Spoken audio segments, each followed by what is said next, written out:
Yo, people, welcome back to the YouTube channel. You already know what time it is. It's time for another watch along. Big up your damn selves in the building. Make sure you smash up the likes on the entry. It is Wolves versus Manchester United. Don't know how I plucked up the courage to even cover this game after that absolute blamming that we received at Anfield yesterday. But we're here regardless because we don't be discouraged by our own club. You know, our own club will not discourage us. If it did, then we wouldn't be here. We wouldn't be here this season, period, watching anybody's games, because we've been bad for a while now. So mid-table is very comfortable. But the lineups are on the screen, the benches are on the screen. Deadline day is today as well. I put out a video about an hour ago on this Samando Broya to Fulham situation, but just in case anything else is going to happen while we're live, we may as well be live for something today, even though it won't be a deadline day stream for sure. After this, there's no point. And yeah, then we move on to tomorrow. All you can eat Chelsea's tomorrow morning. And then we go into the Wolves game. So we have Wolves next at home. So it makes sense actually to watch this game for Man United fans thinking, why couldn't you just leave us alone tonight? We have Wolves next in the league. So a little bit of opposition analysis wouldn't go amiss. You know, we got Wolves next, so we may as well watch them tonight and see what they're up to and see how they play. Man United got pretty much their full strength team now back. Casemiro next to Kobe Mino is the preferred pivot. Rashford starts back from the beef from the Newport game. And Martinez and Varane are back partnered up together as well. So it's pretty much Man United's full strength team. Doesn't really get better than that, to be honest. So it's a perfect opportunity to see what Wolves can do under these circumstances. So we here. A couple of players on that bench as well. Who's actually injured for United? Who's out? Martial, but that's normal. Maguire's on the bench. Maybe I'm missing someone. I don't know. Who's actually out now? You've basically got almost everyone back, no? Looks pretty much full strength. Mount, yeah, Mason Mount. That's another one. True, that's another one. Big one, big money, big one. Luke Shaw, yeah. Evans is on the bench. That's all the centre backs accounted for. Wan-Bissaka maybe as well if he's not on the bench. Shaw. Oh, sorry, Shaw starts. Yeah, Shaw starts. So Shaw's fine. Shaw's on the bench. Shaw starts. Sorry. So it's Malacia, of course. He's the one that's he's the one that's out of the left backs. Malacia. All right, cool. So that's basically everyone after that. What else? What else do we need to discuss? Well, actually, let me get the poll up now. Let's just get that out of the way for your predictions before we crack on to the other topics. Wolves at home to Manchester United. I thought Wolves would cause a problem here. I had Wolves to win, or at least pick up something, maybe even a draw. But after seeing that United lineup, I'm a little bit put off now that they might actually be able to do the job here because they got a strong team. Much stronger team than I thought. Lindelof is another one as well. Lots of news, man. I mean, Formula One dominating the day, I'm afraid. Do you know what I'm saying? Whether you like it, whether you like the sport or not, Formula One dominating the day. Lewis Hamilton going to Ferrari is a madness. In football terms, it's when Ronaldo went to Man United, I guess, in a way. A sleeping giant. One of the GOATs. Some people will have their debate about who is the all-time GOAT in Formula One, but he is 100% one of the GOATs. He's my GOAT, but for some others, they got, different preferences. He's also of that age or at that point in his career where people will say he might be past it. So that kind of links and ties to the Ronaldo. Man United, sleeping giant, big club, lot of history. Ferrari, same thing. The only difference is he's not going back there. He's never been there. So massive move, man. Massive move. And I just can't wait to see how that's going to play out. I really can't. Him next to Leclerc. Sainz probably will go to Audi maybe in 2025 or Merc, but I think Audi. Unless there's a seat in Aston Martin as well, because Alonso probably maybe gone by then. I don't know. So yeah, man, it's heating up. I can't wait to see how that's going to work. He's going to look good in red. Right, what's being said in the comments? Z, Z, what's your score prediction?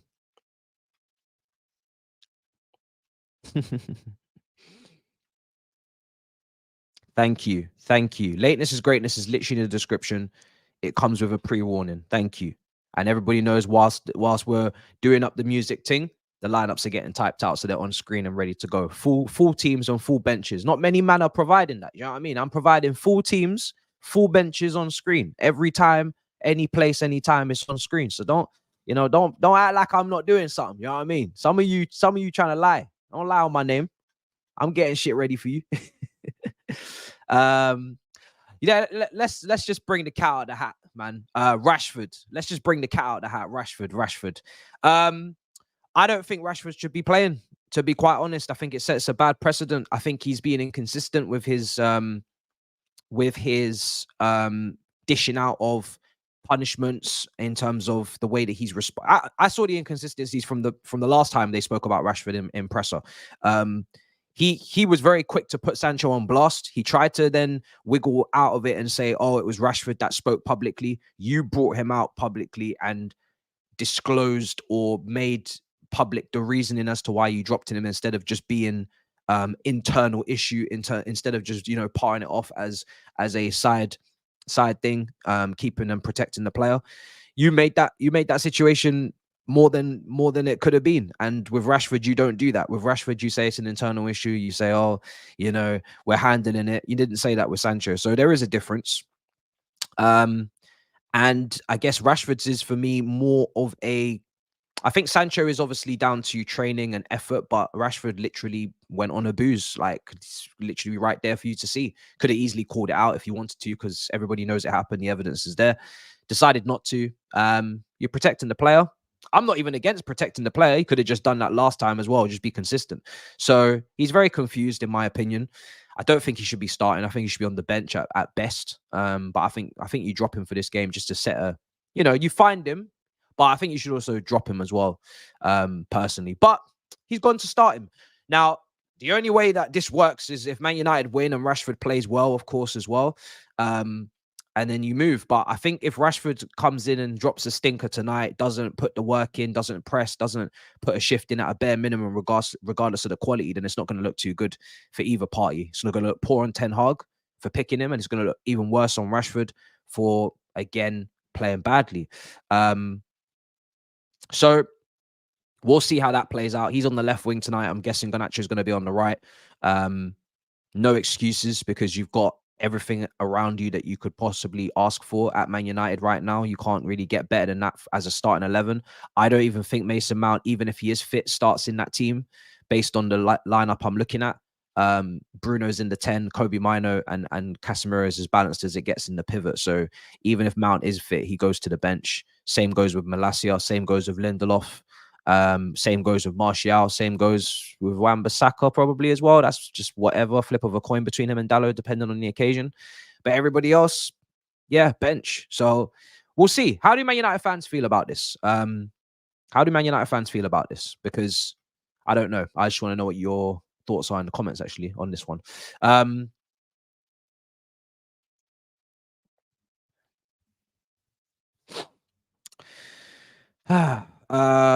Send a signal to other players. A player is never bigger than the club. Not worth creating a toxic environment.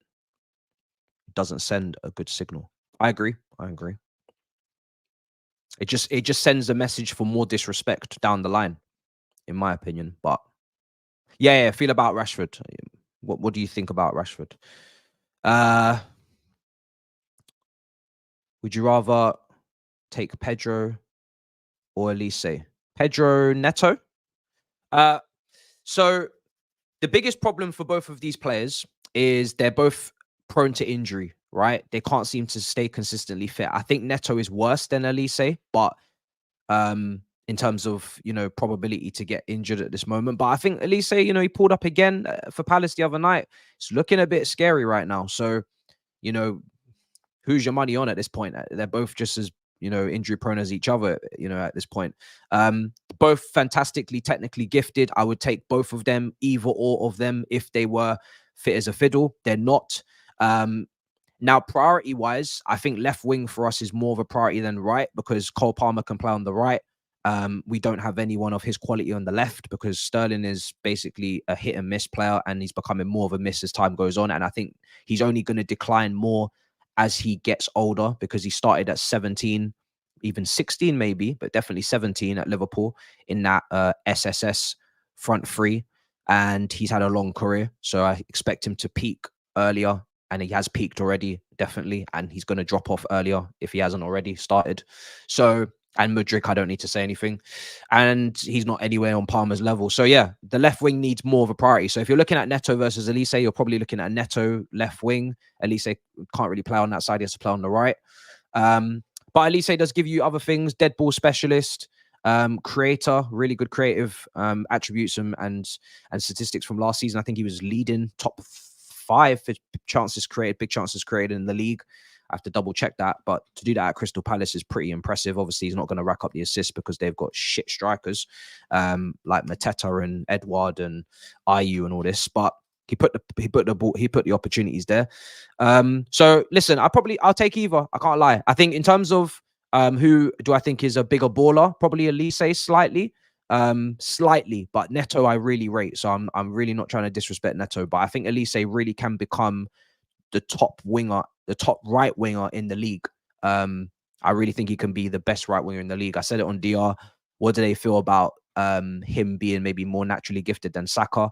I think he probably is more naturally gifted than Saka, to be honest. If I'm thinking about all of the things Elise can do, I think he can do more things on a football than Saka can do. But obviously Saka's already been there, done it, proven it at the highest level, Champions League, playing for a big club, the pressure. So not trying to disrespect. But he'll be alongside him if he goes to a City or he goes to a top club. I think he'll be right upside Saka for that right wing spot in the league.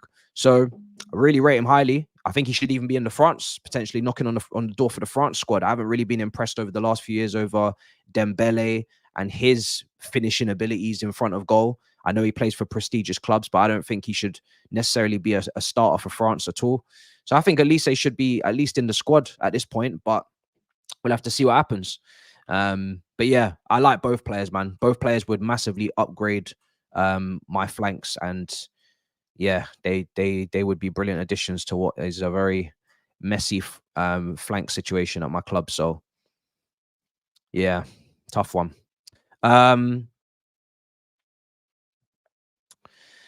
The thing is with Elise is, yeah, so Neto's just an out and out winger, both sides, right? He could play both flanks, but Elise I think can play in the inside positions as well. He can play. He played in the right kind of 8 position, Odegaard position for Palace under Vieira as well for some parts last season. He played him on the right side of that and Eze on the left in a midfield 3, and then he started putting other forwards in the flanks. Zaha he had, Ayew or whatever, whoever it was in those forward positions. So yeah, he's they're different players. They're different players, but both quality, man. Both quality. Let's see.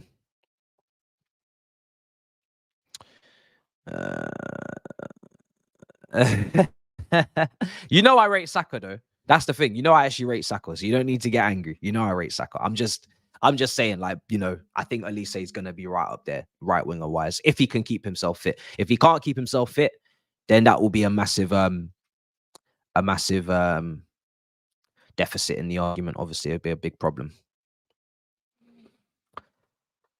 Right. So Diallo's on the bench for United as well. I'm really surprised he didn't get any minutes against Newport. I think that's a borderline crime. I think Diallo is really talented. He was on loan at Sunderland last season. He looked like he had something. Definitely more technically gifted than Anthony from what I could see. And probably Garnacho as well, to be honest, if you're talking about young wingers coming through at United. So I don't know what's going on there. I don't know why he can't get any minutes. I don't know why he didn't play against Newport. I'd like to see him today, but he's on the bench along with Ericsson, Maguire, McTominay as well, who they might need. And that's that on that side. Good to see Neto back today, speaking of him, and Kuna as well. Where's He-Chan? Is he injured? That's kind of messed up the front 3, bruv. Where's He-Chan? He-Chan, and then obviously the Kuna and and Neto would have been a sick front three today. I would have loved to have seen that. I'd sell Sterling. I am getting closer to I mean, listen, the season's not done, so I don't want to say these things before the season's done, but he's definitely moving to the sell. He's moving closer to the sell pile. Oh, Asia Cup, of course, my bad, of course. Yeah, Asia Cup. Yeah, Sterling is definitely moving closer and closer to my sell pile. If we're talking about the end of the season, I don't know where we sell him to. You know, it's so funny. I have to keep saying it, but there's so many players in these forward positions in the flanks that I just didn't want. I say it. I say it already. Like Madueke, I didn't really want us to sign him when we were interested. I kept saying it. I don't really think we should be bringing him in.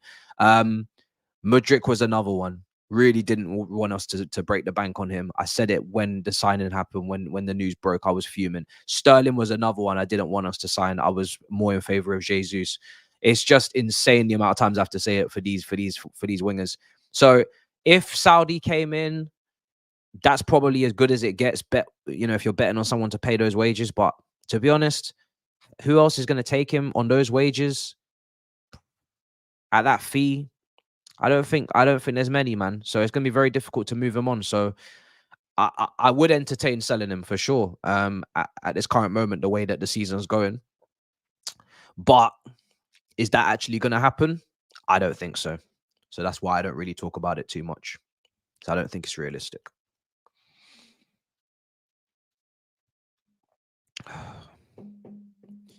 Who else was I mentioning in this Wolves team? Dawson back there, Kilman back there, Lamina back there, Semedo, Doherty, Doyle. Yeah.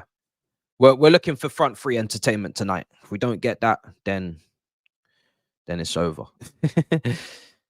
Here to scout Neto. You don't really need to scout Neto too much, depending on your club. It's more about, you kind of know what Neto's giving you at this point. It's just about the injuries, bro. And that's not going to change over one game. It's just whether or not he can stay fit. If you could tell me right now, you get Neto and Elise and you get rid of Madueke Mudryk, I'll bite your hand off. You know what I mean? I wouldn't even think twice. Outside of injuries, that's the only problem. And people don't really stay fit at my club. So it's not probably a good idea. Because Liao is just like pointless to even talk about. This brother's got like 175 million euros release clause now in his contract. KK, Napoli are tough negotiators. We're not even in a position to even talk to players of this ilk right now, probably with our position. So you are more looking at who are the best players in the middle of the table at clubs that are in relegation battles or mid-table that you can take. And now Premier League proven, which is really, really good if they're quality players. So it's the kind of market I would shop in. I would shop in that market. But the price will be high, 60 mil plus. Well, if Palace, where are Palace in the league? Palace are struggling. If Palace were to dare get relegated, maybe that price drops. But then again, it probably doesn't, because same as Lavia at Southampton when they got relegated, there's going to just be so many teams after Elise and Eze if they get relegated Palace that the price wouldn't really drop anyway, because it'd just be bidding more. So not easy. Not easy. There's a release clause there, though, in Elise's contract. I don't know what it is. I think it's minimum 65 million. I think they'd be stupid to make it any less in a release clause where you have to trigger it. I think it has to be minimum 65 million.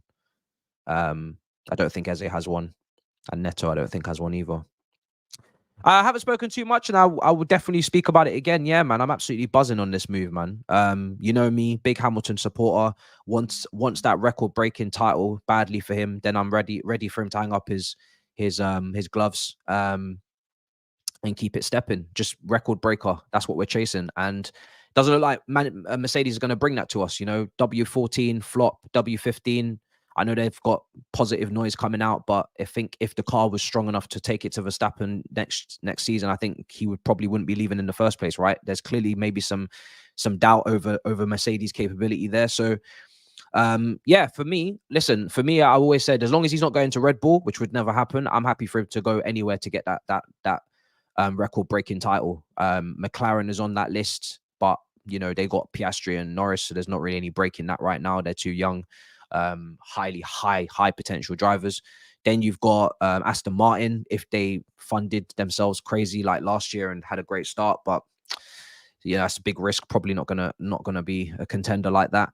And then you got Ferrari, and Ferrari it is. So I always felt at the beginning of last season, Sainz was under pressure anyway. I know Leclerc is their golden child. Sainz was always under pressure, just like Perez is under pressure at Red Bull. So I knew that seat would be something to keep an eye on. And thankfully, he's going there. It's good, man. It's great for the legacy, because if you can bring a title to, and even bring race wins, but if you can bring a title back to Ferrari after all these years, your legacy in this sport is absolutely set if you're Hamilton. So it's an incredible way to round off your career if you can do that.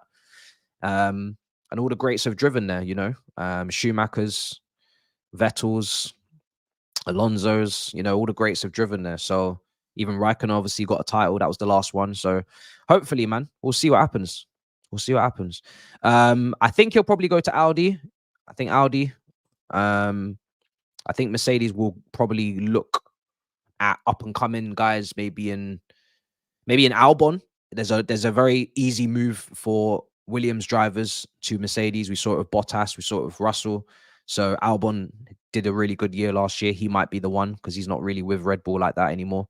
So yeah, keep an eye on it. Keep an eye on it. But I think maybe Sainz as Audi will be a move.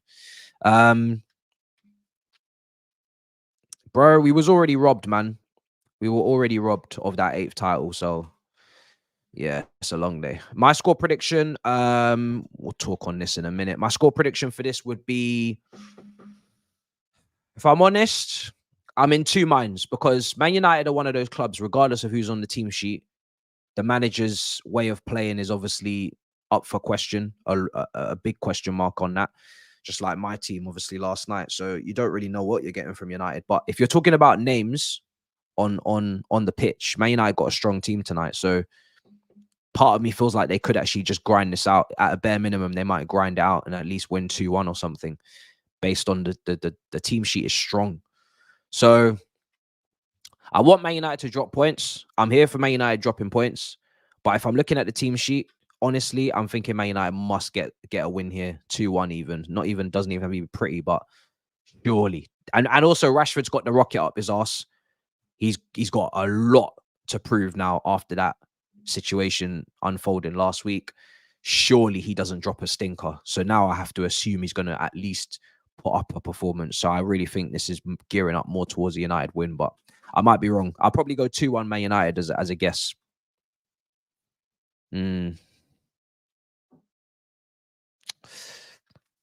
Not that I've seen, bro. Unless anybody in the chat knows. Not that I've seen. It's very rare that you see black drivers really in F1 in the sport at all.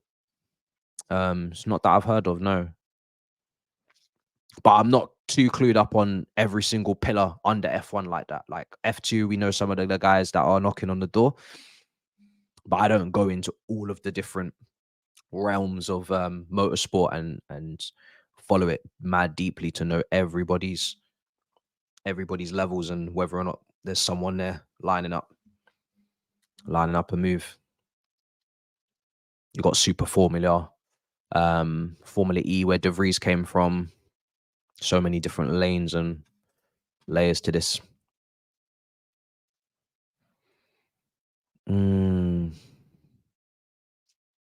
Fornals on his phone for transfers during the game. Luke Shaw. I don't know. I think he's a good player on his day and a decent player, you know, when he's just on his normal day, which is his average output, his average performance. He's very injury prone as well. He doesn't rack up a load of assists. He's a good player at his best. I think that's as far as it goes for me. I think England are starving for left backs right now. I think the league is also starving a little bit for left backs. We got Robertson, obviously, Chilwell. You know, I've said already yesterday, I'm not very impressed with that performance. I think that position is up for grabs in the summer. Luke Shaw's position should be up for grabs at Man United as well. I don't think these English leading left backs are very impressive. So I think there's just there's a scarce for quality here. There's a lack of quality in the market, or a lack of quality in this position in this country. You look at the right backs. I mean, none of them even talk to the right backs. They don't talk to Walker. They don't talk to Reece James. They don't talk to Trent. They don't talk to any of these guys over on the other side. So that's the clear contrasting difference between the two fullback positions, man. It's night and day. And I'm still leaving out loads. Trippier's obviously just fallen off recently. Livermento's looking really strong at Newcastle. He's one to watch. Who else is there? I mean, now look at Bradley even at Liverpool now. He's coming through. So there's loads, man. There's loads. What channel is this on? TNT, I'm guessing. It's TNT week. Yeah, there it is.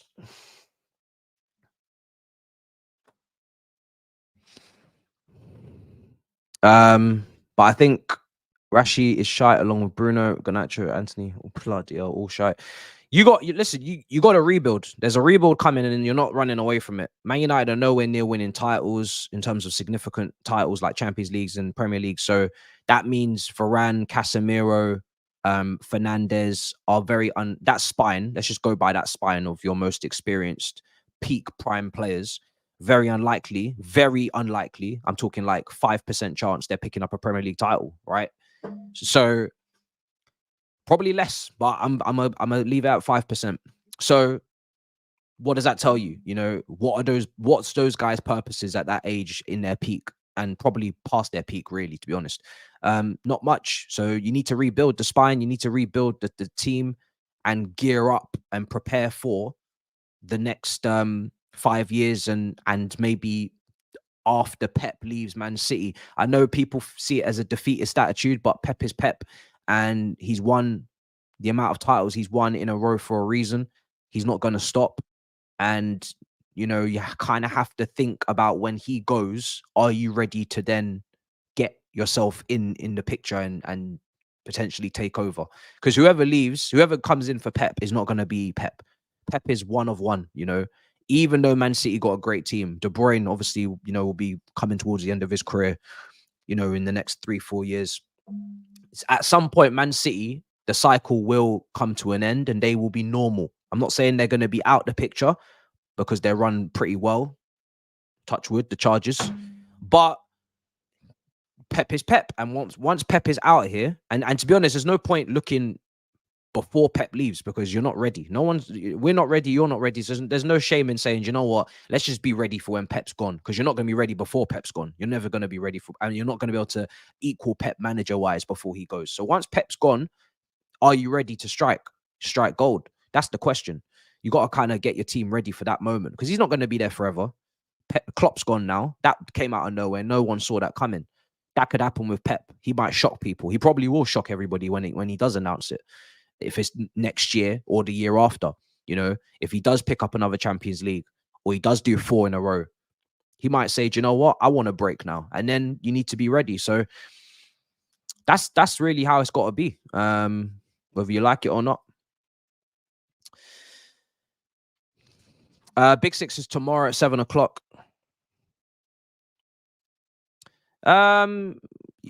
We say that, but at the same time, Newcastle are having their own struggles from a financial standpoint. They're looking like they might have to sell key players. We have to look with Newcastle. We have to see because they can't sign like Chelsea and Man City did when they first got the money.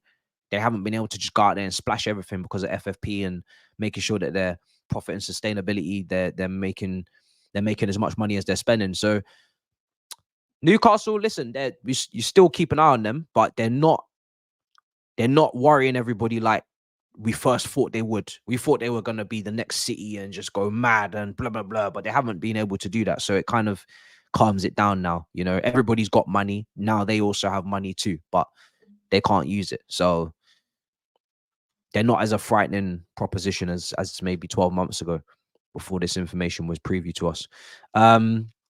No, if I was, it would be obvious. It would be obvious. That's all I say to people. You know, I'm not hiding it. If I was, it'd be obvious. Am I very angry with him yesterday?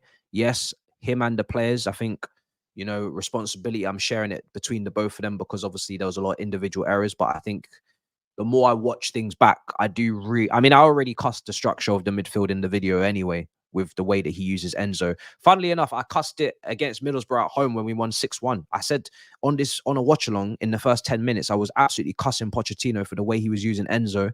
And everyone was like, you're just being too negative. Calm down. You know, we're winning now. Look, see, Enzo scored. See, look, now you should not have said anything. You see, you look stupid. And I said, okay, cool. If you can't watch that first 10 minutes at home to Middlesbrough and see that Enzo is being used incorrectly, especially, and this is the extra detail, especially when you have Chilwell at left back who can go forward, and then you can bring Sterling into that very left half space, or Mudryk, whoever's playing on that left wing, and let them do the running in behind the striker and let them play in the left half space and keep Enzo in the build-up and keep Enzo on the ball and getting touches and playing his strongest position. If you're playing a left side, if you're playing a centre back at left back, like a Badiashile or Colwell, then we know they can't get high up. And then we know that the left winger has to hold the width. And then we know consequently that Enzo has to be in that half space a bit more. But when you've got Chilwell there, who's great at making off the ball runs, just leave Enzo next to Caicedo so they can make some build-up happen and join up the dots and actually get a foothold in the game. But we don't do that. So I just saw that as a sign as Enzo still being misused again, still not maximizing the player. And this is where all the slander's coming from. But I said on All You Can Eat Chelsea months ago, if I'm picking between Enzo and Poch, I'm picking Enzo every day of the week because I believe that player is going to be quality and I think he's misusing him. And I don't like the way he's prioritizing, you know, others ahead of him, because I think you should be building your team around players like that. So listen, I wasn't happy. I'm still not happy, but it doesn't mean every time we lose a game, I need to say that he needs to be sacked. You know, I'm not there yet. But I'm at a point now where I'm extremely worried about him long term. I'm not really thinking about Pochettino past this season. He's kind of on a pay as you go on the phone situation. You know, we're just paying the monthly bills short term. You know, you need to pick your shit up. You need to improve. I'm not going to start calling for managerial changes halfway through the season because I don't necessarily think, unless I know the name of the person, I don't necessarily think that's a good idea. I don't think that's going to actually do much. We sacked Potter last season, brought in some Frank Lampard situation, and then we just got worse and worse. I'm not trying to see that. I don't think the league campaign's over. We were in a good bit of form before the results, so we just need to respond. But when all the managers are sitting around the round table in the summer and there's options out there, it's a conversation for sure. You know, do you stick with this guy or do you just say, no, I'm going to bring in one of these other guys that are available? I'm not going to lie. There's a lot of managers potentially available in the summer. So I'm going to just, you know, I'm going to probably wait for the summer, see who's available. There's going to be a lot of people available, and then just stack them up against each other and see what we do. But season's not done yet. It's a bad game, don't get me wrong, but you know, we're still pretty much in the same position as we were before the game. I still think we can get top 6, but everybody thought we were going to lose the Liverpool game. We all knew we was probably going to lose the Liverpool game, but we just tried to hope that we would play a lot better than that. You know, if we lose 2-1, we leave with a lot more respect and we don't feel so shit about the team. But we still get no points and we're still in the same position. So need to beat Wolves. But yeah, I'm not sure. I'm not biting the bullet yet, but we'll see what happens. Oh dear. Roman Empire left. Long day. Yeah, we got Wolves next, which is why this is a great game for me to cover, because now I get to see Wolves before we play them and see what their plan is and see how they're gonna move the ball about. So it's good.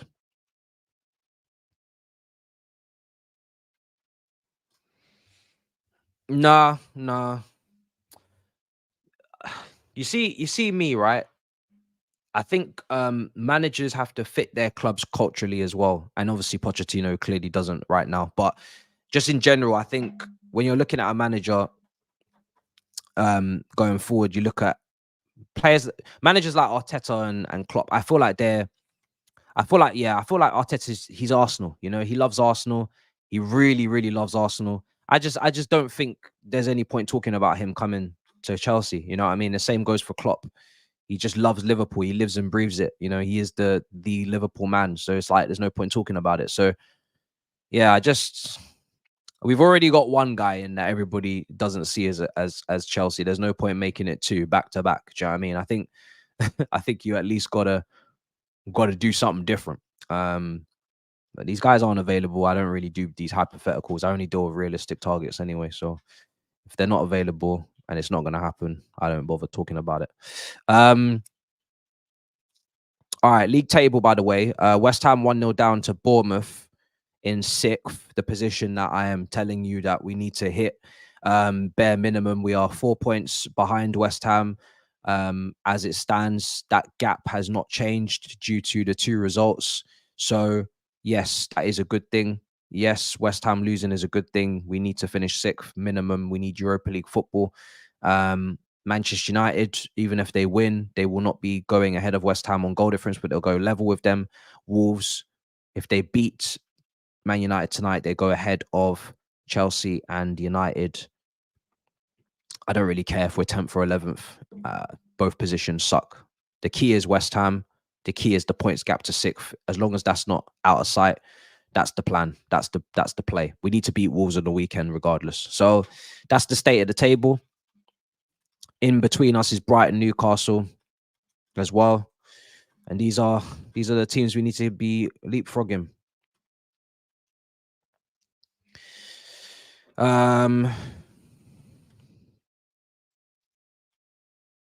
It is a strong team. He's not going to anybody next season. I believe his every word. And he's definitely not going to any other English club, which I respect because we've got a lot of legendary managers that unfortunately manage rivals. So I think Liverpool fans, you should be very thankful that he said that he's not managing any other English team because that rules out a lot of top clubs for him. So fair enough. I'm not surprised though. You know, the guy is literally draped in Liverpool. So there's no point in him tarnishing that. Doesn't even make sense. Outside of City, everything else is a drop-off. Would you start Bradley or Trent versus Arsenal? Also Gomez or Robertson? This is a tough question. We know that Trent and Robbo are clear, but just come back from injuries. That's a real rough one. I must say it's really tough because we have to be honest, right?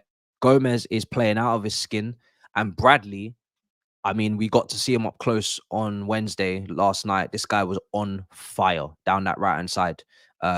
Goal, assist. Was it 2 assists, was it? Or 1? I think it was 2. He was ridiculous. So for me, I think you start Bradley and I think you start Gomez and I think you play Trent and Robbo on the bench and just give them, you know, they're brilliant weapons to bring on. You're saying that we're going to play the guys in form, the guys that are fit, because we know Arsenal are high energy. If they're at it and on it, you know, they're going to give you a lot of stress in those flank positions. They've got a lot of energy out there. You don't really want to be playing players just off injuries against Martinelli and Saka if they're on smoke. And there's no reason to suggest that Bradley and Gomez can't deal with Saka and Martinelli. And to be honest, last time you two played, from what I remember, Bradley, when he came on, he's the one that stopped Martinelli from continuing his kind of momentum, because when Martinelli was coming up against Trent, when he first came on in the Emirates game, he was starting to get change out of him. And then you brought Bradley on with some other youngsters as well. And that's where you took the game away from Arsenal and went on to win 2-0. But Bradley actually stopped Martinelli from doing what he was doing. So, yeah, I would play the two. And Gomez, Gomez destroyed Saka last time. So I'd play the two and just leave them as weapons on the bench, man. You got sick options on the bench now to bring on. It's not going to be like that long term or even medium term. But I think right now, whilst you got two informed fullbacks, you may as well get the most out of them before you bring the other guys in. So yeah, Bradley defensively was on it. Yeah, exactly. So I wouldn't switch it. I wouldn't switch it. Trent in midfield. Yeah, but who do you take out? You don't take out Jones. You don't really take out. You don't take out McAllister. And I don't think you take out Szoboszlai. So you don't. Who can you take out? You know, I'd leave it as it is, to be honest.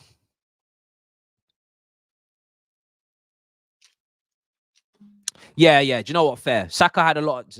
From what I remember, Saka had a bad game, and it wasn't just down to Gomez. To be fair, it was down to Saka as well. Saka was absolutely awful that game. He was so bad.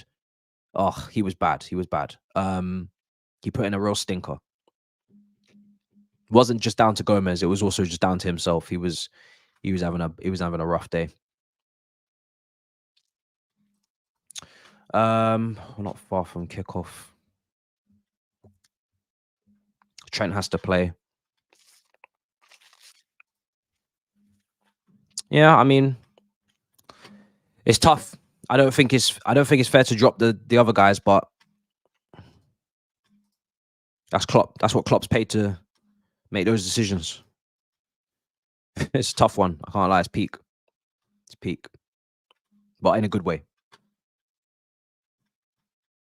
Right. So, yeah, you always do. That's not new information to me, Iceman. You've always got a problem.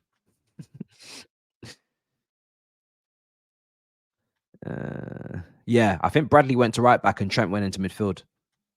That's what it was.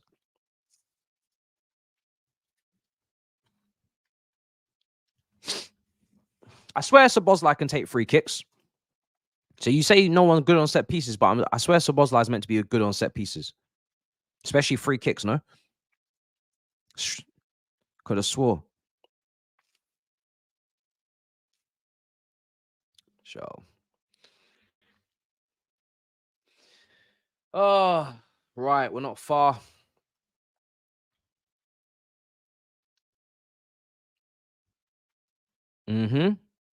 Yeah, he's got international caps, hasn't he? Yeah, he ain't even English. He's Northern Irish. All right. Let's see. Right, we're good on that front now. Let's get this timer ready. Let's change the color.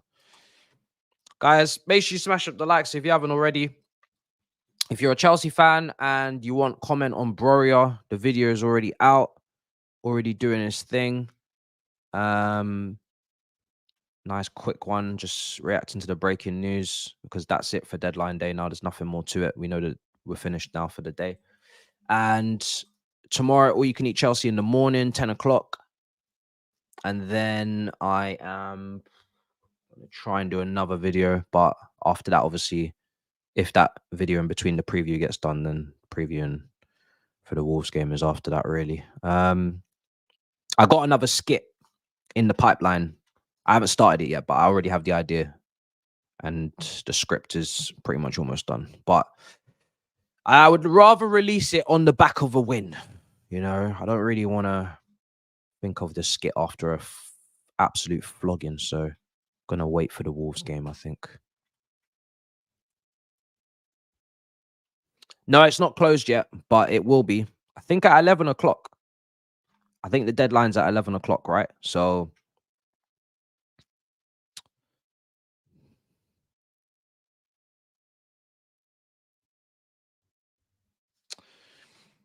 I think there's a shared cooking because you can cook me on Poch, but you can't cook me on Sterling, Madueke, Mudryk. You can't cook me on these signings because I didn't want none of these guys. So if you had the attack I wanted, probably be a lot higher up the table by default. So anybody who's doing prop for bringing these players in when we were linked, you should also be cooking them too. Don't forget those brothers. We can't miss out on Mudryk. He's too. We can't miss out on Madueke. Don't forget about them brothers. Them brothers are hiding right now. I did. But I didn't realize Man United's team was going to be so strong. Nah, I'm not staying live for deadline. There's nothing happening. There's nothing happening. The deadline is going to be dead. We've already made our transfer.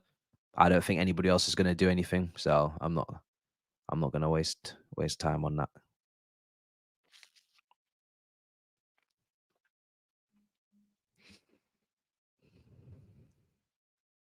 Carney.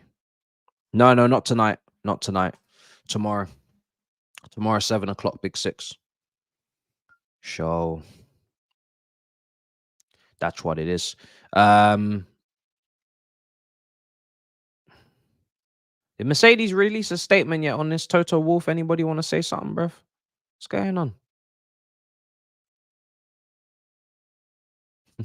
Oh yeah, I put out a tweet on the 19th of January saying I have a feeling Cassidy's being recalled as a striker option, good in the air, has shown he can score a few goals. Midfield skill set will look more rounded up front. Allows Breuer exit potentially. And they were cooking me. They were cooking me. Now, you might potentially see some Cassidy off the bench up front appearances. I wouldn't rule it out now because he really ain't using Washington. So if he ain't using Washington and Nkuku gets injured again, which to be honest, unfortunately is very likely, then someone's gonna have to go up there. So it's either Washington or Cassidy. You take your pick. It's either Washington or it's Cassidy. One of them brothers gonna have to go up there.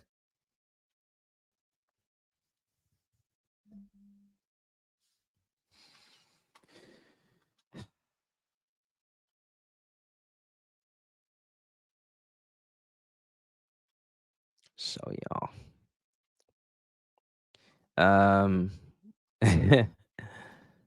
Well, the manager put Washington though. That's the thing. I said the sassy. That's funny.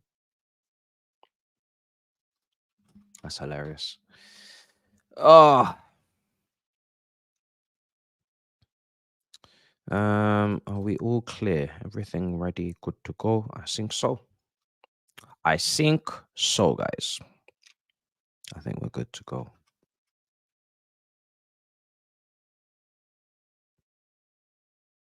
Okay, cool. Chill up front. I don't know what our fan base is doing to make you want to see Washington hype, but I'm not part of this. I'm not part of this. I'm not hyped for Washington minutes. I wanted a striker to come in January. That's what I wanted. I wanted a striker to come in January. I'm not relying on an 18-year-old with 428 minutes racked up from the top flight of Brazil for the whole of last season. Personally, I'm not relying on that.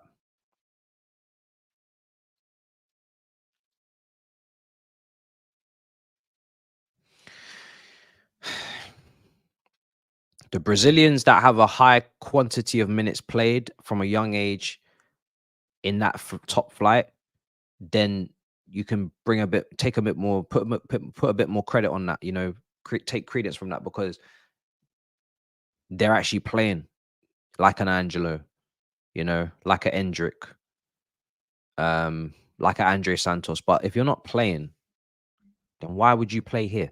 Make that make sense. You know, if you're not playing at that young age in the Brazilian league because you're not one of those wonder kids, then why would you start here? Why would you play matches in the Premier League? Doesn't make any sense. This is very I mean, even Franca, right? Franca, who we were linked with, he can't even get a game at Palace. That brother's on the bench. Can't get in. Not every Brazilian is a wonder kid.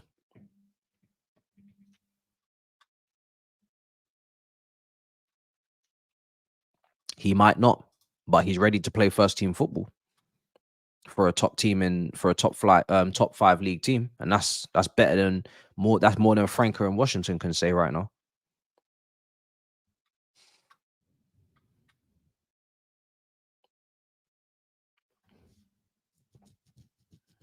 You know, it's not no language barrier, brother. Maybe not. I'm not really too bothered actually, to be honest. I can't lie. I'm so sick of having young players in every position. I'm not really too bothered. If he's ready, that'll be down to his preseason. If he's not, he goes back out on loan again. I'm not really too fussed.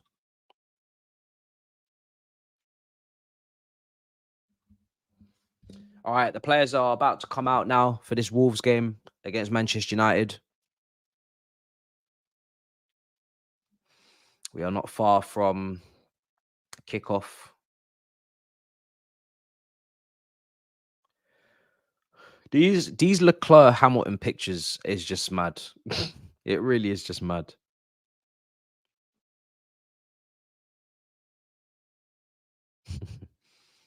It's actually insane.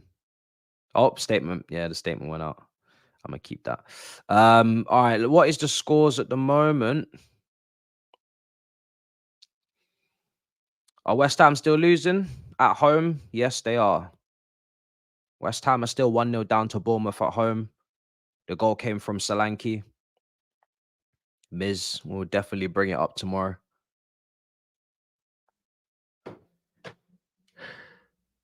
Mm-hmm.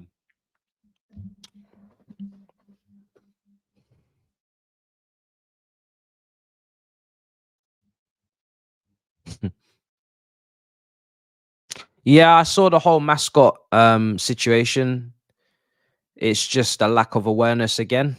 I mean, Ben Chilwell's the captain, so that's basically him. I'm not gonna lie. I'm not really asked on sharing responsibility to Madueke and Caicedo, and get Chilwell's the captain. That's one of your responsibilities and roles. I'm not gonna lie.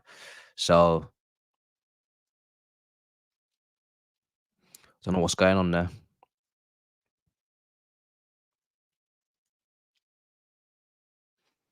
Could look at Silva, Gallagher, because they've been captains as well, and they know what they should be doing in that moment. But yeah,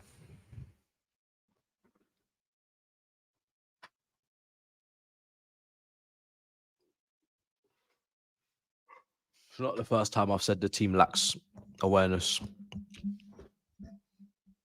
Are Real Madrid playing? Are they playing? Oh, they are. Against Getafe 1-0. Hosselu.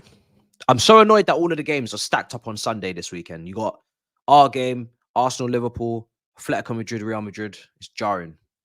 Very, very jarring. They're trying to blame Liverpool for it. How shameless do you have to be? It's literally your mascot. Why would you not just handle your own shit? Why would you not handle your own business? Talk about Liverpool's fault. That is so shameless. That is so shameless. No accountability whatsoever. Foolish club.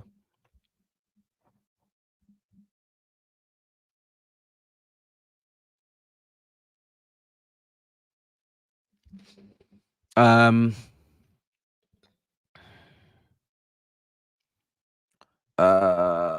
who's playing in the AFCON tomorrow? Well, probably not, because I've got Big Six, so I probably won't be covering it. Don't think that's possible. Yeah, so that's probably not gonna happen.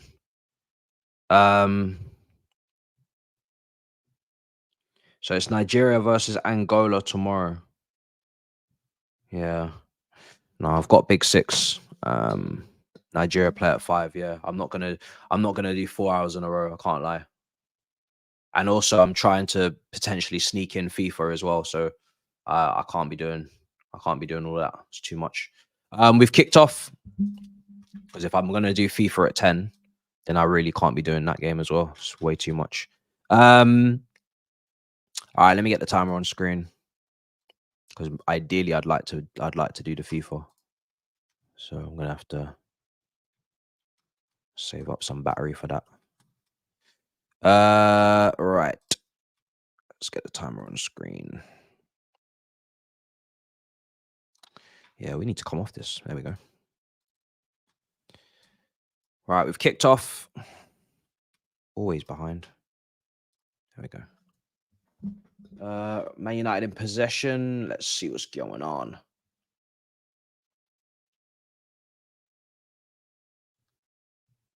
All right, let me change the timer, because it's a little bit behind. It should really now be at 1 minute 30. So I'm going to switch it to 2.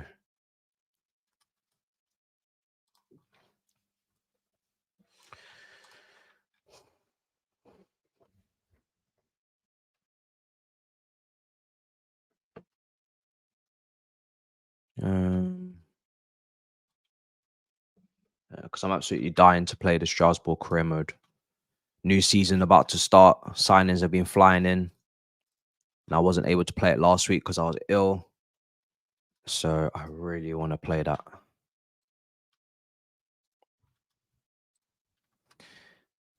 Yeah, not until 5 a.m. No, I won't do that again.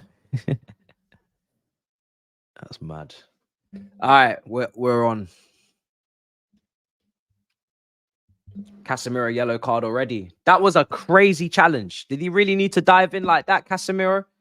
He's back. He's back to getting booked. He's making up for lost time. Did he really need to dive in like that, though? I don't know. It seemed a little bit unnecessary. Seemed a little bit unnecessary to dive in like that, to be honest. But Casemiro has returned. Ugh. Crazy, man.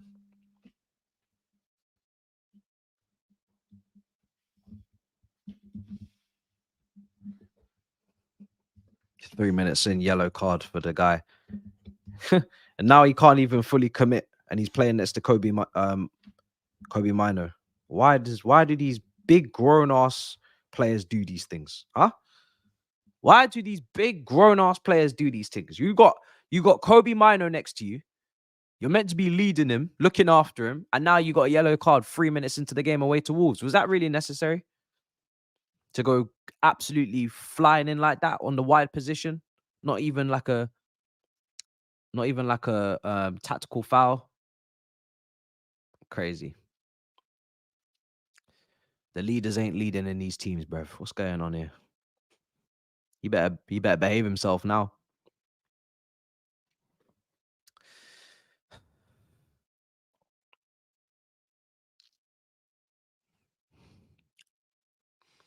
All right, 4 minutes in. Let's see what Wolves are on. We're gonna learn something today, regardless. If Man United absolutely, smash them to pieces, then we might learn something. Here's Dallo. Here's Garnacho, right side. Back to Dallo. Plays it into the bot. Oh, it's gone all the way through. Hairline, Rashford. Oh, fuck.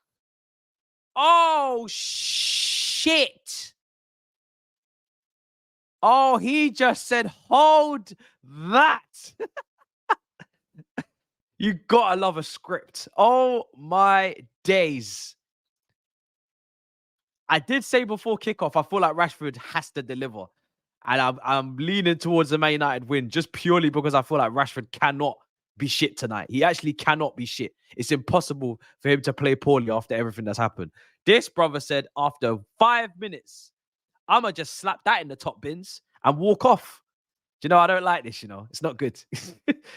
I don't know how I'd feel if I was a Man United fan right now. It's not good that he gets to get away with this shit. I can't lie. It's not going to do good for his ego. This moment here is not going to do good for his ego. This brother went partying 2 nights in Belfast. Yeah. Man said, I'm going to where Connor Bradley's from and tearing up the whole village, bruv. And then misses the game against Newport County Sheriffs and comes back against Wolves, starts after getting fined. Little slap on the wrist and slaps it top bins. This is not good for the ego, bro. This is not good. Man said, I'm going clubbing tomorrow. Yo. Man said, I'm going back out on the piss tomorrow night, mate. Do you understand? You better be understand. Oh, my days. What a finish, though. What a finish. Yo, this is not good for the ego. If I was a Man United fan, I'll be sitting there right now in silence thinking, shit. Thinking, oh, shit. Here we go again. Oh, damn. It's so funny, man.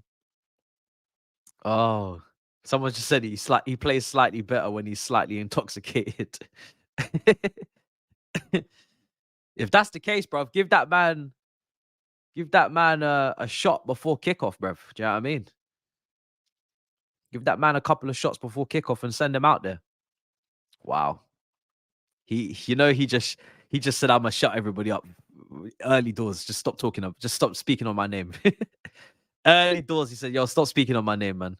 Stop speaking on my name. Shut up. Shut your mouth. I'm telling you, them water bottles ain't got water in it anymore, bro. It's gonna have vodka. Crazy stuff. Don't you just hate it when that happens? Vindicated. Ten Hag vindicated starting Rashford. You hate to see these things. You hate to see these things. If you're carrying or running the Ten Hag out prop, you are not a happy man right now. You're not a happy man. What you needed was a Rashford stinker. That's what you needed. And probably drop points. But nobody's wishing for their team to drop points. But a Rashford stinker would have done it. You know what I mean? If you can't leave with everything, you leave with something.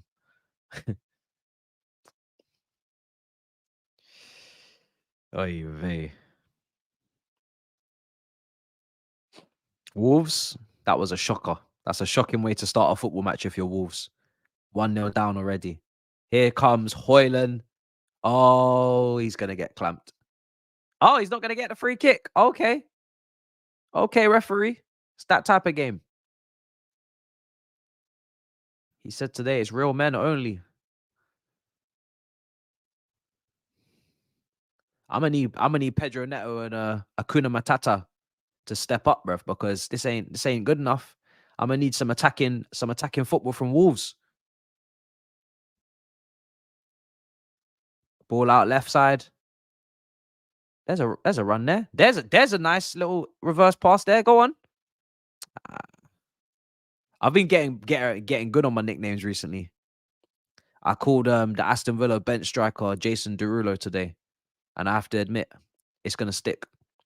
That brother that they're trying to link us with, I'm gonna call him Jason Derulo from here on. I'm gonna call him Jason Derulo from here on. I don't really know him, so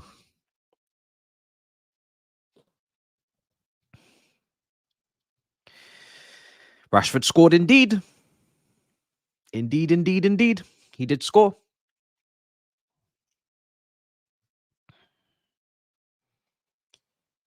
Who do you think plays the best football in the league? Best football in the league last season would have been Arsenal. This season, best football. Oof. It's not Arsenal.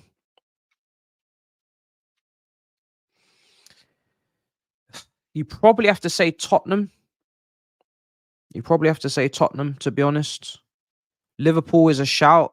Man City 2 is a shout. But I'm trying not to play blind to City's run maybe earlier on in the season as well. I don't know. It's tough. It's between those three. But I feel like I got to give Tottenham some of their fair dues because they do play some good stuff.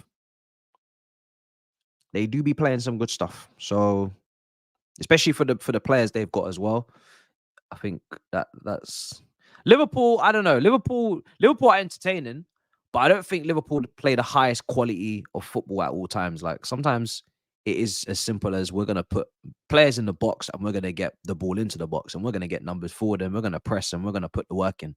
But in terms of like nice little patterns and stuff, they don't be doing all that. Do you know what I mean? So it depends what you're talking about. Like Liverpool's energy and persistence and kind of wave after wave is unmatched, but it's very direct and it's very sometimes it's predictable. Like you know what they're gonna do. Can you stop them? But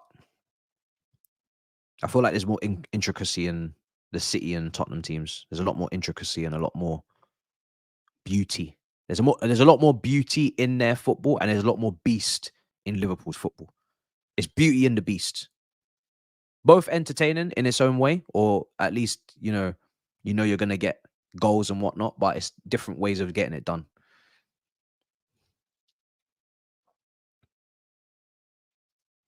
Those three. I don't know what Nunes did last night. I'm still confused.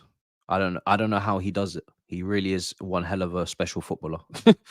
This brother missed the penalty, hit the bar like 4 times, got an assist, so he gets the GA. He's just so crazy, man. He's actually crazy. I'm not even gonna even bother analyzing him no more. He's chaos. I don't understand him.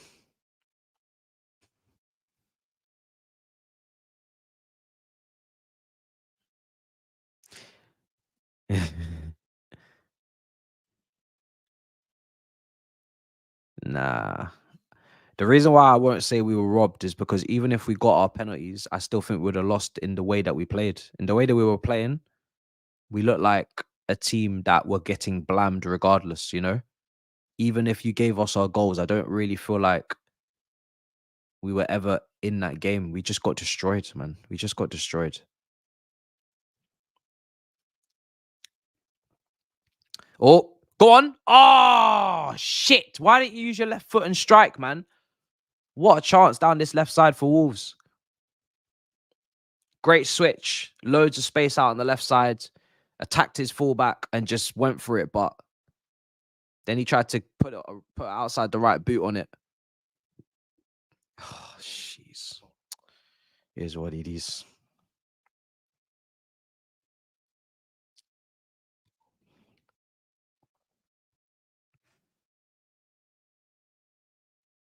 Nah, I'm not worried about Big Six tomorrow. It's been nearly 2 years of this. I'm seasoned in this.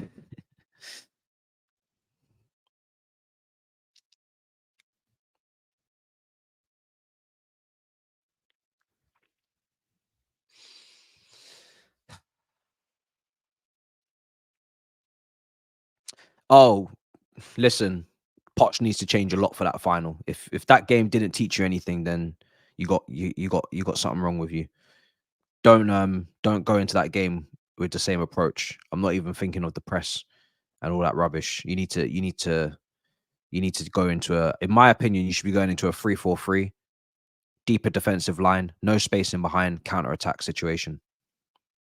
That's how I'd see that. After what I watched against Liverpool, that's what I'd be thinking. You got 3 centre backs playing. Chilwell wing back, Gusto wing back, Nkuku, Palmer, Carney front 3, narrow front 3. Get these wingers out of here. Get these Maduekes and Mudriks off this pitch. Sterling, get him out of here. Yeah. 3-4-3. Enzo and Caicedo in the pivot, and they got 3 centre backs behind them to protect them. Your build up is a 3-5. Make it work. You got counters. Simple.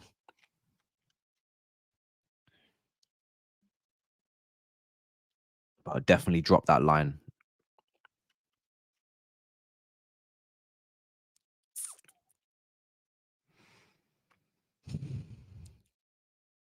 Can't be leaving space for Liverpool in behind against Nunes and people like this. It's not the way.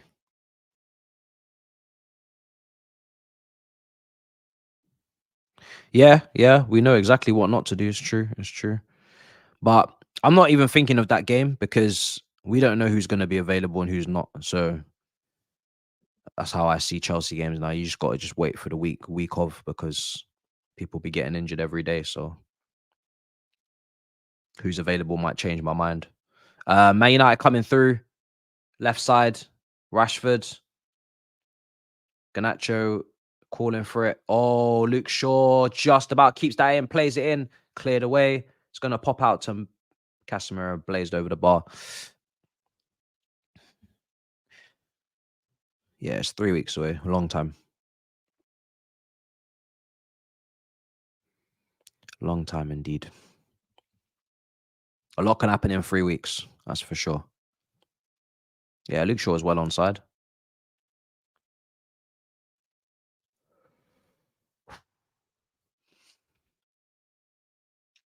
Oh, good hold up play there. Doing very well. Keeping the ball for Wolves.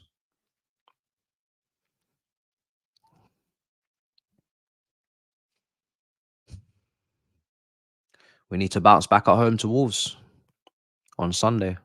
2 o'clock kickoff. So a lot on that game now. I mean, there always was, but you don't want to go 2 out of 2. That's not good. Oh, here they are. Wolves. Oh, he's overhit the pass. He's overcooked the pass, man. Changed the whole way they were going forward. Because if he could have just timed that, if he could have just weighted that properly, could have fizzed it in first time, and I think Wolves would have been in. But he's overhit it, forced him to go wide, killed the whole attack. They get a corner. Pedro Neto's going to come over and take it. But yeah, that's It's fine margins there. Overhit that. Right, they got a corner. Dawson, Kilman, targets to aim for, looped up, headed back in. Onana's got to come and collect that and does. What a horrible AFCON he had. Crazy. Arriving late, playing one game, country goes out. Mad. Left late and was arriving after a loss that he really didn't perform great, doing the starfish at the near post or whatever it was, and then ends up getting benched by his cousin, I believe. I don't know what's going on over there. It's mad. He hoofed it now. Here's Rashford. Oh.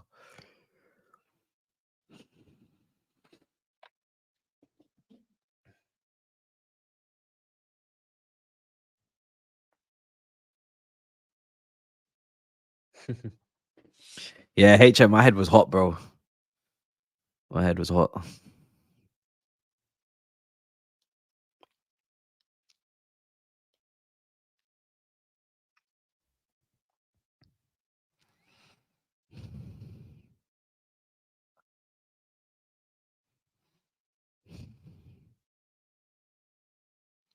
He's playing it through the lines.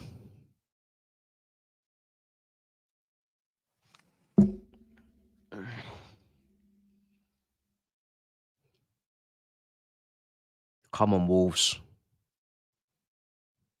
Left side, come on. Neto. Yeah, damn it. I saw the vision. Now Man United are on the break. Garnacho, he needs to get that ball over to Rashford. And he's fucked it. He had to get that ball over to him quick because he wasn't winning the sprint. He was not winning the sprint. I don't know who he was in the sprint with, but he wasn't winning the sprint. And he needed to play it then. And he took an extra touch and then another touch and then it's done. Done. Needed to play that early.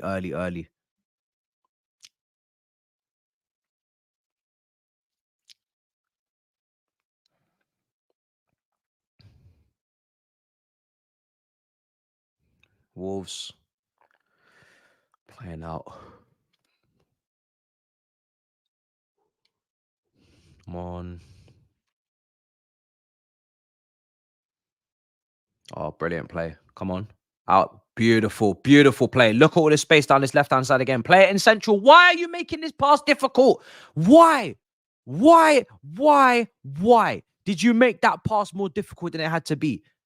You literally saw the runners in front of you. Just play it on the ground. Just play it into the position. Let them run onto it and continue the attack. Why did you have to put lift on that? Oh my days. Brody had an option right in front of his eyeballs and he still wanted to overcomplicate the pass. I do not understand why. Oh my days.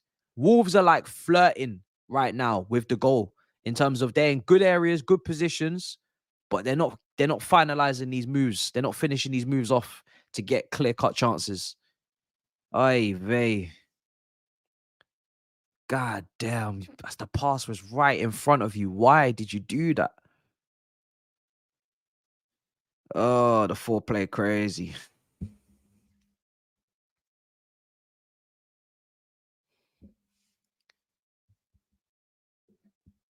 Yeah, listen, I would take Wolves beating United, of course, every day of the week. I'm not really asked if we go behind Wolves in the table because I don't like our position in the table regardless. You know, we got Wolves on Sunday. If we really care about it, then we can beat them then. Man United is one of the rivals, so we wishing on their downfall. I'm not wishing for Man United to win so we can stay at the Wolves. That will never come out of my mouth. I refuse to spit such rhetoric. Oh, Garnacho, go on. I don't even know why I'm saying go on, but I kind of just want to see entertainment. I want to see attacking moves. Oh, fuck. Not like that. No! I don't want to see this. Oh, fuck. 2-0. I should not have wished for that attacking move, bruv. Is he offside? Please tell me this man's offside. Oh, god damn. Oh, god damn. Oh, god damn. I don't think anybody's offside, to be honest. It's 2-0. Let me take a look. Nah, I don't think so. I don't think he's offside. Maybe get another look at that again, but I don't think he's offside.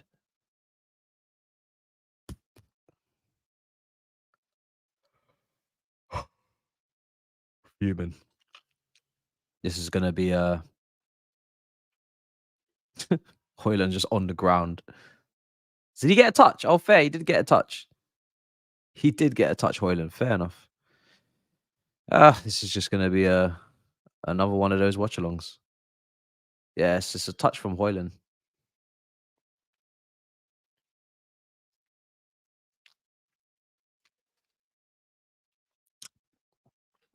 That's a great start for United. 2-0, 23 minutes. Can't really ask for much more than that if you're a United fan.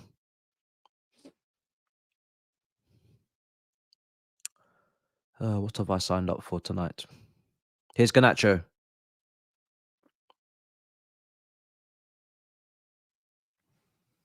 I'm sure Saeed's going to ring me.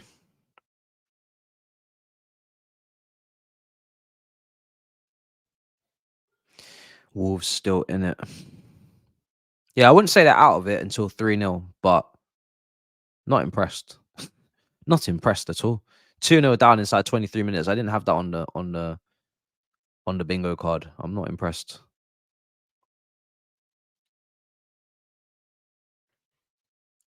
Man United should be growing in confidence now and bop it about a bit. But we're learning opposition analysis, isn't it? So it's not making our game against Wolves any better because now, after this performance, you better be beating these, man. Oh, here we go. Oh, shit. Passed.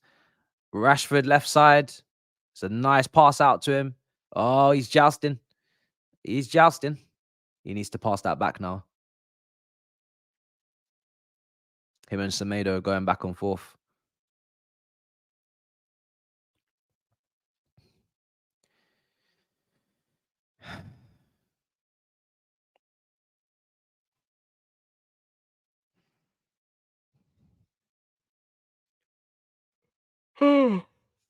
Mad.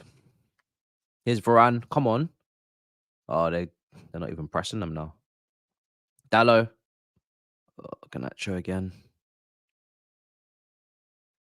Free kick. Yeah. It's a joke.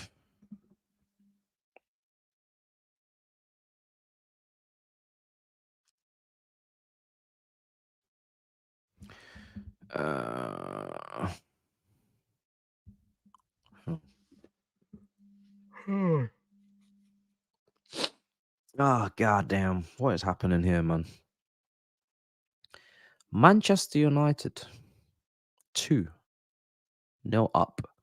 Could be 3. Good free kick opportunity for Bruno. He's gonna whip it in. That was a great ball. Oh, you gotta put that in, Casemiro. What a chance. Oh my days. It's a brilliant ball from Bruno Fernandes. Oh my days, Casemiro, you gotta put that in. You got to put that in. He's just got too much on it in the end. What a chance. Could have been 3. Would have been game over. Wolves coming forward. Right side. Please make this attack stick. Yes. Good. Free kick. Nice position. Lovely. Let's get something out of that, please. Bruno's still shocked from the free kick. He's fouled Pedro Neto there.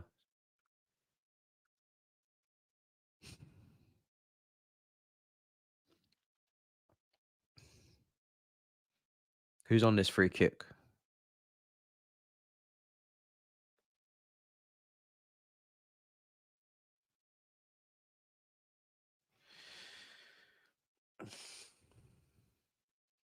Bruno Fernandes.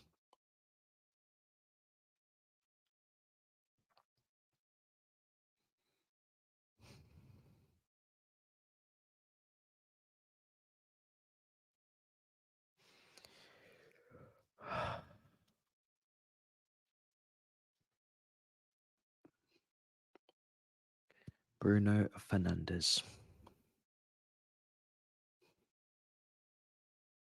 Oh, straight at the goalkeeper.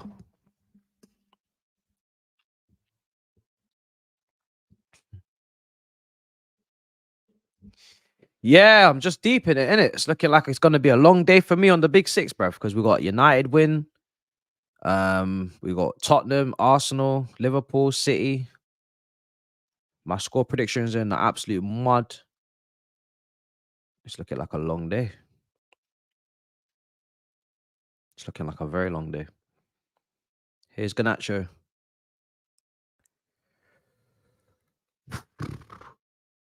Corner. This is not going to be good for me, bro.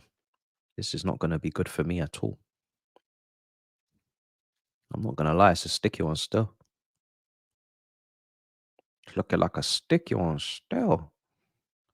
You know, I'm feeling like what film is it? Denzel Washington in Training Day. I'm feeling like that. You think you could do this shit to me?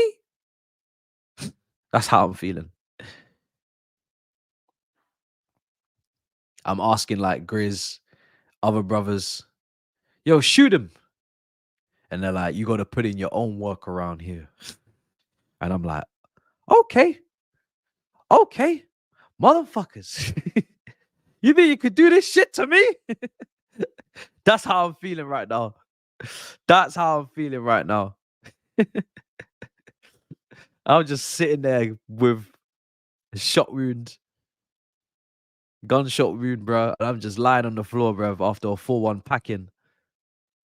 Yeah, just chatting bare shit, bro. That's how I'm feeling. It's not good.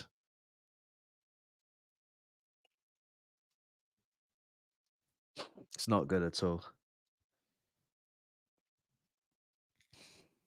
Here's Kobe Mino. Offside Hoyland now. Keeper's gonna clear. Very, very comfortable for Man United now, man. If they keep doing what they're doing up until halftime, then they shouldn't have no problems. Sloppy pass. They look very comfortable. Very, very comfortable tonight. This is what the strongest team's looking like.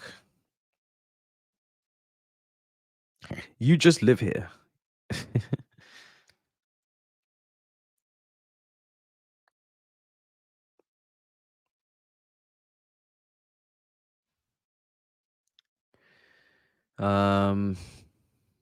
Keep balls going on again. 30 minutes gone. Wolves not offering anything now. It's looking very comfortable. They're just knocking it about. Finding the opening. Played it down the channel to Garnacho now as well. He's turning right side, bringing it inside now. Bruno. She's fucked it. Oh!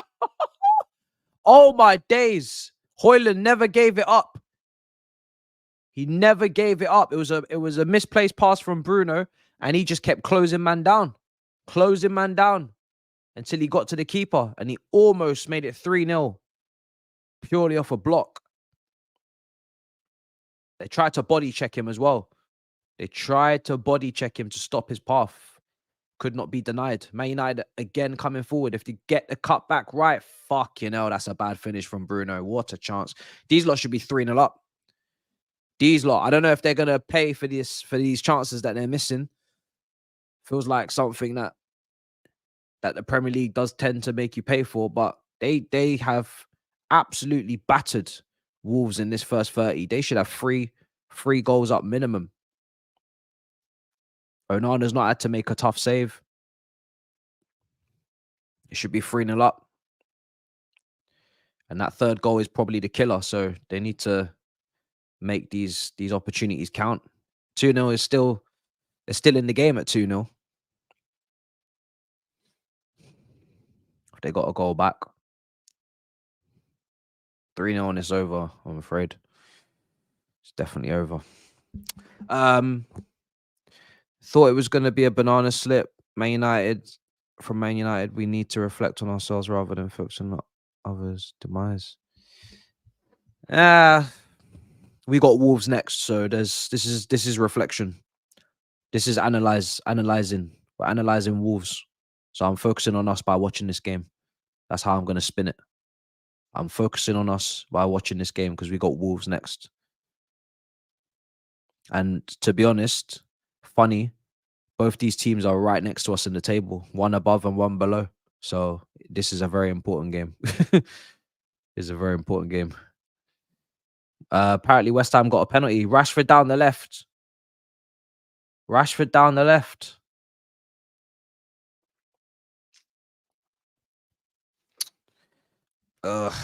Corner.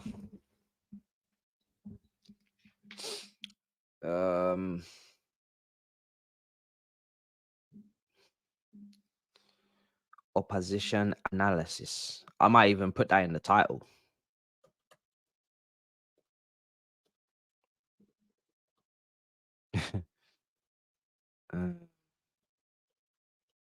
Can't fit it in. There's no space.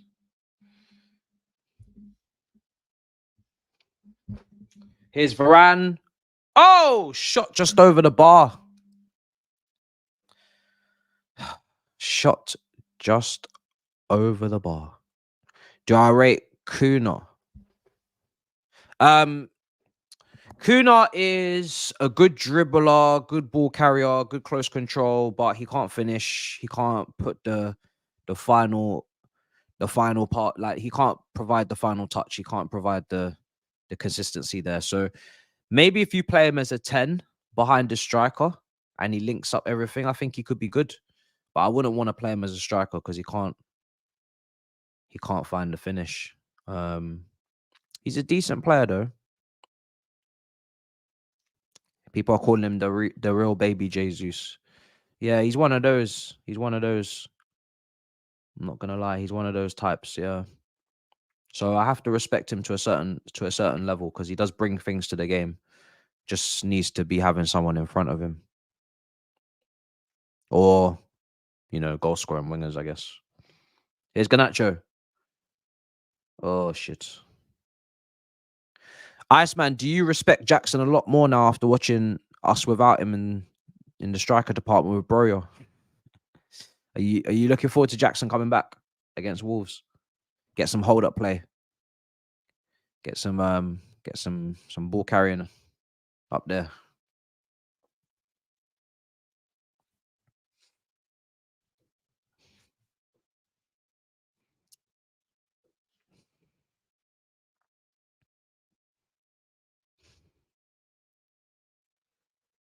Yeah, of course I'm concerned about our away record, but I'm just concerned in general, bro.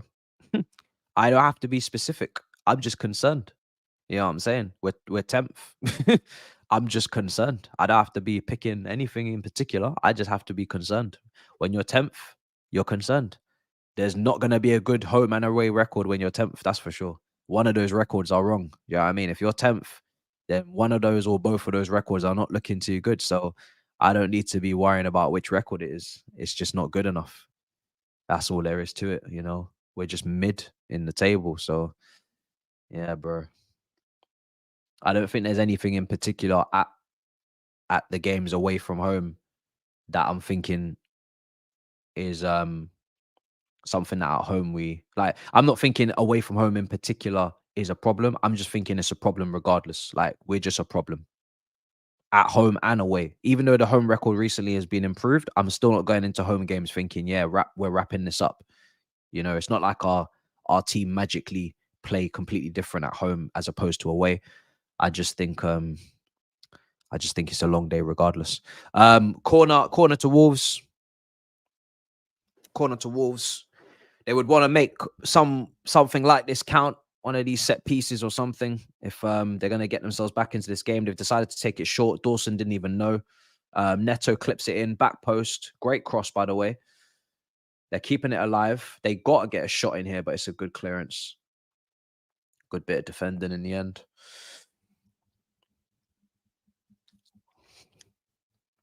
Wolves back on it. Needs to try and get a goal back before half time. They need to make a game of this, man. Anybody playing tonight in AFCON? No? No. So tomorrow it's Nigeria, Angola. Then it's Cape Verde versus South Africa on the 3rd.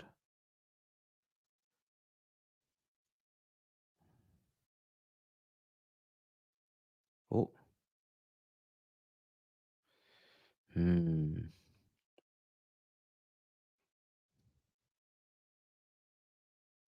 Interesting. Also we got Congo versus Guinea, Mali versus Ivory Coast on the other side. In the quarterfinals now. And now we know what side of the draw everybody's on as well. So the winner of Nigeria versus Angola will play Cape Verde versus them or South Africa. I'd love Angola to go through based on the football I saw them play. And all the big nations may as well come out now, to be honest. All the big nations been getting knocked out, so we may as well just get the last one out in Nigeria. But then again, if Nigeria did win, I would like to see the aftermath. It would be funny, that's for sure. They'll be throwing a serious party. Check Fofana's tweet. Which Fofana?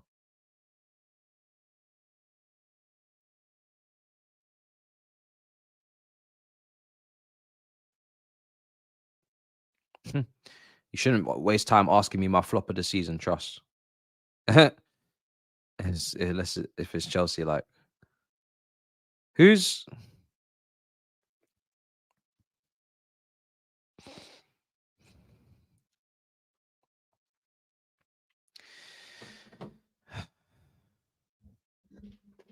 Fofana? Which tweet are you guys talking about? Are you talking about Datro Fofana?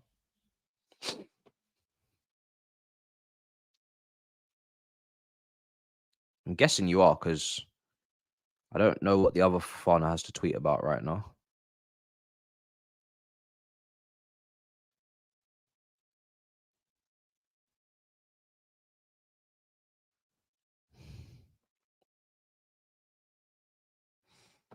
Wesley. Oh, okay. So it is Wesley Fofana. Wesley Fofana. Oh, he's tweeted on top of the Hamilton. Even the great Fabrizio is shocked at the delirium. It's crazy. There's Fofana's tweet. Yeah, it's mad to see Fabrizio tweeting on that. He doesn't really tweet F1 at all, so that's how you know man's bored on deadline day.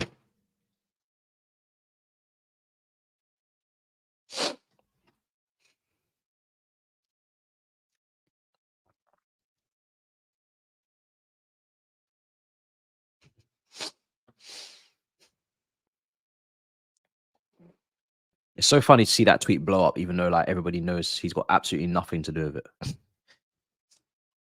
He like, it's mad.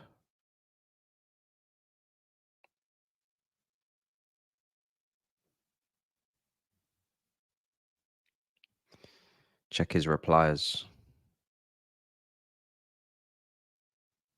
Oh, he's been tweeting a lot. I give everything in the gym for come back stronger and better. It's a long process, but the best version of Wesley Fofana is coming. I'll be there soon to sort all that out. Don't worry. Oh, yeah. Oh, yeah. Oh, shit. Okay, no problem. That's my reply to that. Okay, no problem. Man said, I'll be, brother, the confidence is insane. When are you coming back? I thought he was out for the season. Man said, I'll be there soon to sort all of that out. Don't worry. Blood clot. That reply is wild. The confidence. Oh my days. I have to love it. I have to respect it. I love the reply. I can't lie. I love the reply. But can you actually come back and actually do something though? That's the question. I don't doubt his quality, but I do doubt his fitness. I've been waxing lyrical about Fofana's performance in this first season after signing from Saint Etienne for Leicester. But my brother, that was a long time ago. That was like 3 years ago, 4 years ago. So are you actually going to be able to come back and play? Man said, bro, that tweet is wild. Yeah, it's true. Reece James probably said similar, and that brother was injured again. So I love the talk. I love the talk. I love it. Plenty of aura on it, but kind of need to come back and actually do something though. Man said, I'll be there soon to sort all of that out. Man said all of that like it's nothing. Like us being in 10th is nothing. Man said all of that. Don't worry. What emoji is that? Elephant. Man said elephant. Oh my God. Nah, this guy is actually outrageous. Man said elephant. Oh my days. Is he signaling what I think he's signaling? Nah, this is blasphemy.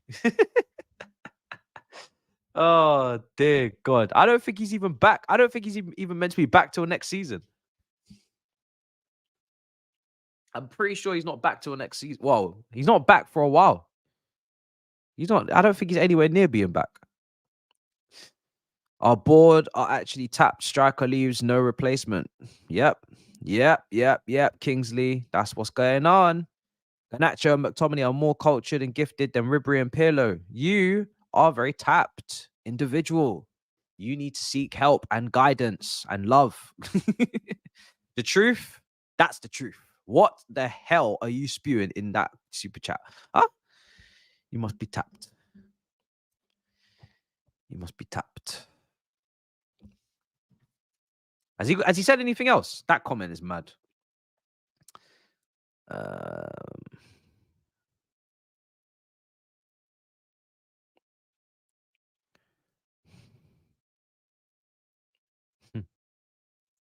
He's definitely a Ferrari fan anyway, that's for sure. Buzzing. Or a Hamilton fan, one or the other.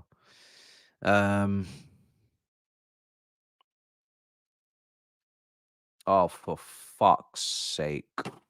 Surely that's got to go to VAR. Thank God it's offside. Lord have mercy, bruv.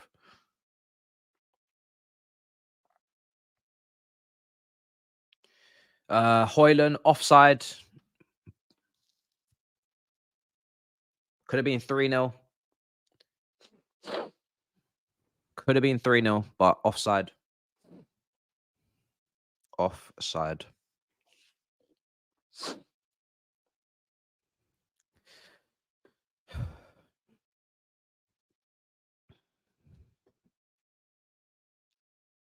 Not gonna count. Who will go to Mercedes now? I think there's no rush to make a decision because it's not till 2025, so they got a whole F1 season ahead of them. Before that has to be before that decision has to be made.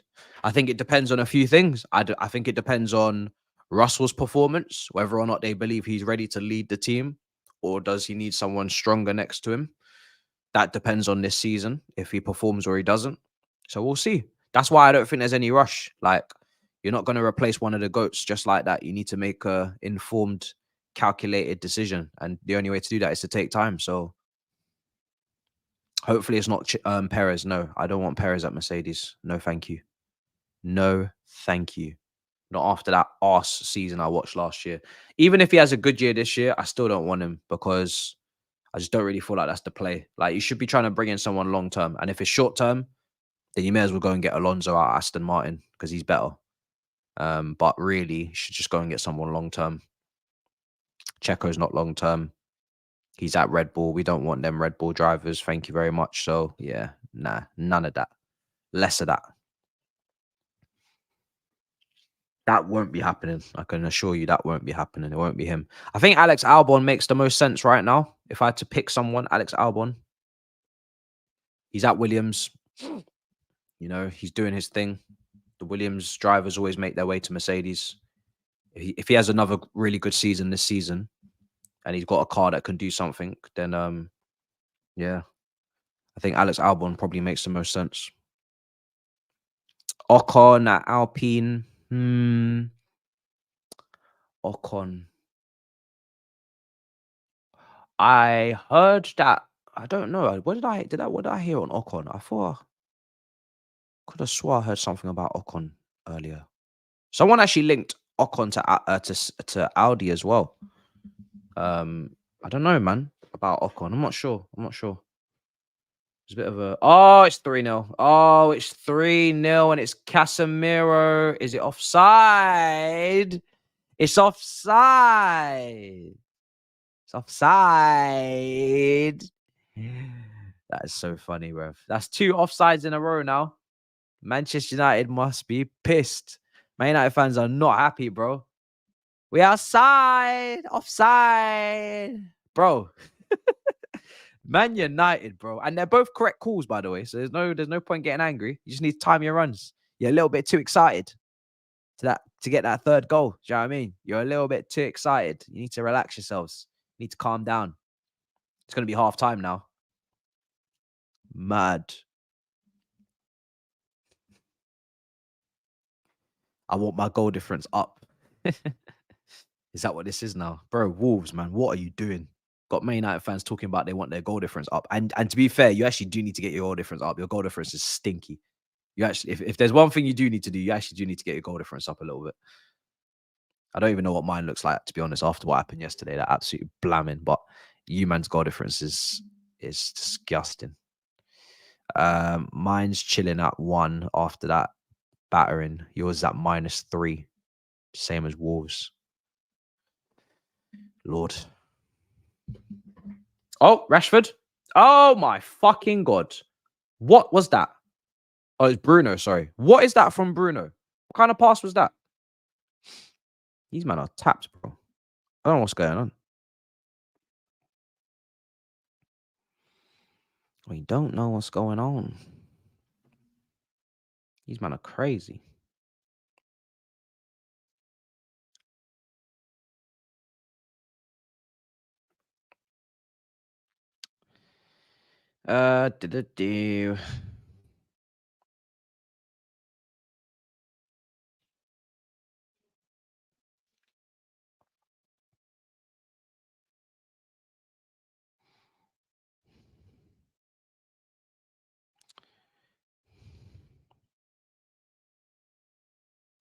Right.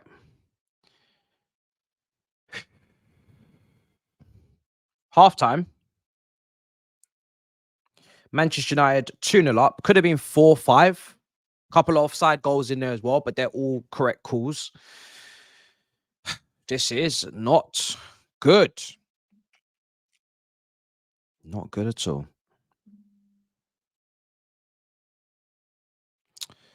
But Man United did come here with a very, very strong team. The strongest Man United team I've seen in months. And they put on a performance so far, to be honest. Putting in a very, very strong performance. So can't knock it. Can't knock anything about it. For me in F1, car makes the driver make the field even, then decide who best is. Yeah. It's not gonna happen though. It's not gonna happen. They won't make the cars even. They won't do that.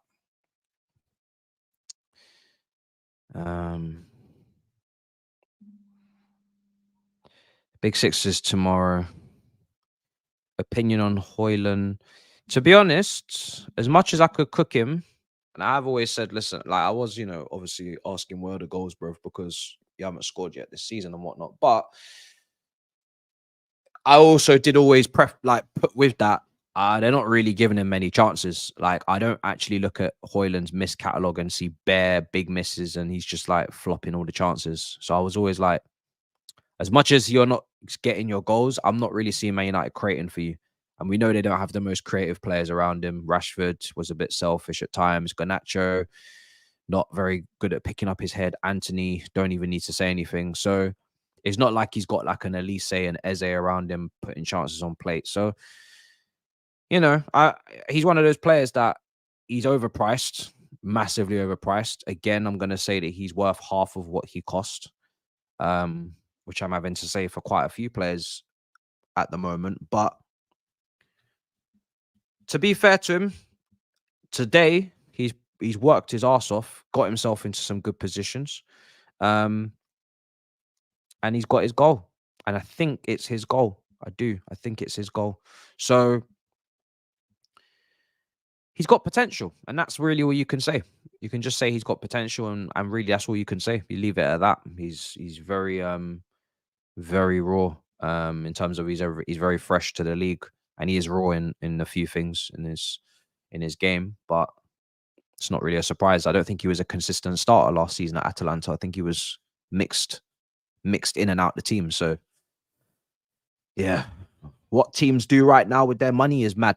My team, Man United, it's crazy what kind of money they're really willing to drop down on players that are not finished articles. But this is what the game's become. Yeah, it definitely makes a difference. Obviously, Martinez is back, Casemiro's back. Big players in this team, balanced out now with Mino in midfield instead of whatever partners Casemiro was given previously. Kobe Mino is a proper talent, proper talent. You can see it. You know, Man United, they need to get that one right. They need to definitely look after that one because that's a proper talent right there. He's playing very well. And he's been left to die sometimes as well. Since Casemiro's been out, he's been playing next to Eriksen. And that's basically playing on your own off the ball. Man's had no help, no support sometimes playing next to Eriksen. And he's still managed to put in decent showings. So if you can do that next to Eriksen, who's a liability off the ball, and has no legs in terms of helping you cover the ground at that age, it's not bad. It's not bad if you can do it with him. So Casemiro is going to be a big upgrade on that.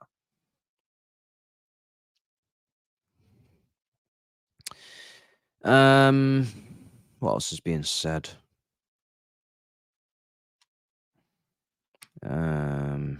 Might give Said a little ring. Where is Discord? Where are you, Discord? Done or done? Done to done. Where is this thing? I don't even know. I'll give it a type in anyway.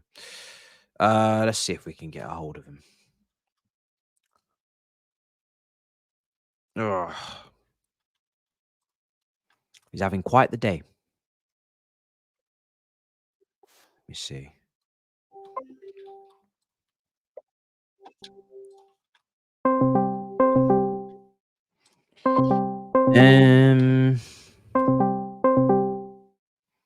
United will bottle it.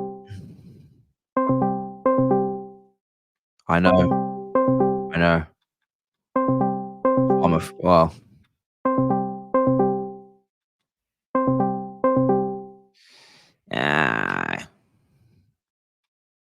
Can't get him. Can't get him. Transfer window closes at 11. So not yet. It's not closed yet, but nothing's happening. I can check Twitter now just to check to see if anything's going on because this game's pretty much done, to be honest. Let me just take a look. Thabz giving out compliments. Man United's performance. Let's see. Fabrizio, Ben Jacobs. There's no green light on Stefanos Stenzi to join Leicester City, who's meant to replace Cassidy. It's just so dead. What else? Another player leaving on loan from Tottenham to go to Sevilla. Just like last year was it Gil last year that went there? Bro, Fabrizio must be struggling, bruv. He's not getting he must be fuming. Like last deadline day, Fabrizio had the whole YouTube up running, Heineken deal, you know, sponsored by Heineken, Enzo Fernandez, planes flying. Do you know what I mean? This guy had the whole shebang. This January transfer window, man was not able to get the bag. Man is just chilling on Twitter announcing loan deals for 17 and 18-year-olds. Oh my heavens. Man is announcing them join Burnley on permanent deal from Montpellier. Bruv, who is this? Oh my heavens, man. This is not good. This is not good for Fabrizio. We must look out for our top journo. We know Ornstein's not in the business of any of this spamming, but this brother is reporting on everything and anything. He's giving players like he's putting players into the limelight tonight that we've just never heard of. Ryan Kent move to Lazio has collapsed. Fenerbahce having what? What? God damn. Oh, this is nasty work. Nasty work. This is Fabrizio's dry January. This is Fabrizio's dry January. When other men say dry January, they're talking about other things. Fabrizio means this. This is what he means. This is his dry January right now. This is what it is. Hey, he must be making sure that summer is lined up because it's crazy right now. We took it for granted. Crazy.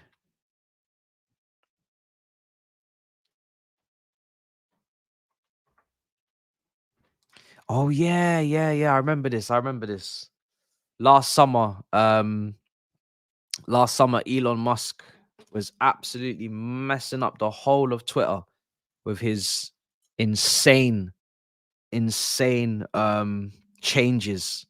And to be fair, like I actually did a live stream just cussing because I said this guy's killing the platform, and he was. I mean, I think it shows in the numbers. Twitter's net worth or whatever, Twitter's valuation has halved or something like that since he took over, or it's gone down by like 33%. I can't remember the figures. So Twitter has taken a hit, and there's more betting Ben bets and them bots, Roxy, OnlyFans bots than ever. They're everywhere now. So that's awful.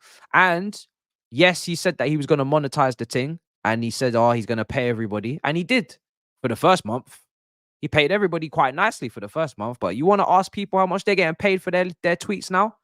Hi Lord. You can do 15 million impressions and get paid 20.99. You can get paid £20.99 for that. Do you know what I mean? This guy's taking a piss. So yeah. He's not doing nothing over there. He ain't paying no one, bruv. Yeah, he's absolutely mashed up the thing. There's bots everywhere. My block list now stands at probably 3,000, and it's just pure betting sites and pure Roxy's, bro. He paid for it to kill it. Yeah. Ain't nobody making serious money on that thing. Maybe Fabrizio might be making a couple thousand, and that's ridiculous for how much tweets and how much he's getting in terms of engagement. But we all listen. It's Elon Musk, bro. He was never going to pay everybody bare money for their tweets, bro. It just wasn't going to happen. And get the money from where? Bro? Like, Twitter's never been a platform to get like monetize, advertising and all this. It's just not one of those platforms that you can heavily monetize. He tried to do the ticketed spaces, that's flopped. He's tried to do the subscriptions, that's flopped. He's tried to do the what else is there? Just bare things, little things you can. Oh, of course. Now he's even added instead of just paying for the blue tick, now you can pay for more things like no ads and stuff. You can pay a higher subscription. Aye. It's crazy. Because you can subscribe to people's accounts as well and get secret tweets. Come on, man. Ain't nobody paying for that. The only reason why I pay is because I'm breaking even. So I'm like, I'm just getting a blue tick for free. But to be honest, the blue ticks just lost all this value, really. You know what I mean? Like, no one really wants one because everyone's got one. You don't have to earn it, you just get it. So I don't really care about that even anymore. The only perk at this point is that you can edit your tweet, maybe. But to be honest, whenever I find the time, I could easily just delete that shit and just go back to being a normal account. I wouldn't really bat an eyelid. It's just dead. It's really, really dead. 100%. Much better when Jack was in charge, man. Much better when Jack was in charge. Wolves have been poor. They have indeed. He's a plant. They have been much better. They have been awful, Wolves. Yeah. Wolves had like 2 or 3 moments where I said, if they just finished off the attack with the final ball, then they might have cooked something. But I feel like if you watch Wolves on a weekly basis, you probably have said that a few times. So I'm not gonna really say that like it's some praise. They just haven't been good enough, man. It's a shame. But Man United have been best from beginning to end of that half. So unless they got something serious in the second, this is going to be a very comfortable Manchester United win. And all they really need to do is go and get the 3rd goal and kill the game. So he's a bot. He's something, man. I don't know what's going on over there. Are they up? Are they up massively? Yeah. I haven't checked those numbers. Oh, bro. This Twitter or X and Twitch, they're the worst platforms for this right now. Instagram had a bit of a bug. I'm not gonna lie. Instagram was starting to slack off as well. Every time you put up a story, you're getting liked. People are liking your stories, and then it's just bots and stupidness and foolishness. But that's calmed down a little bit more because I had to be blocking all of them as well. But Twitter and Twitch for this is ridiculous. You scroll, couple tweets,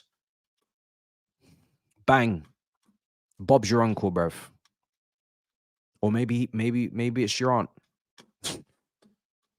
Depending on what you're into, because Twitter will show you it. I'm telling you. It's on its deathbed. I don't know. Will a platform that big ever die in terms of if the usage and the numbers of people are using it are going up? But I don't know, man. I don't know. There's definitely... I feel like there's got to be a new social media platform in the next 5 years that comes in and rocks the boat again, like TikTok kind of did as well. There's got to be a new one that comes and rocks the boat. Don't know if we're ever going to get the perfect platform, to be honest. All right, second half's coming soon, and it's coming fast. 45. Rashford coming back out for the second. Who have Man United got after this? Is it West Ham at home? I think it's at home. You're playing away today. I think you played them away already. You lost. Yeah, it's at home. That's an interesting game. Is that on a Sunday? That'll be an interesting game. Well, it should be an interesting game. I'm not gonna say it definitely will be, but it should be. I really want to watch the Madrid derby, but I don't know how I'm gonna do that. Can't lie. I'm not feeling a 7-hour stream. I'm not feeling it. It's just a bit much. All right, let's do it. 90-minute weather clock. Why have we always got to be behind? Second half's kicked off. I'm gonna have to re-up the thing. Yeah, a little way out of sync.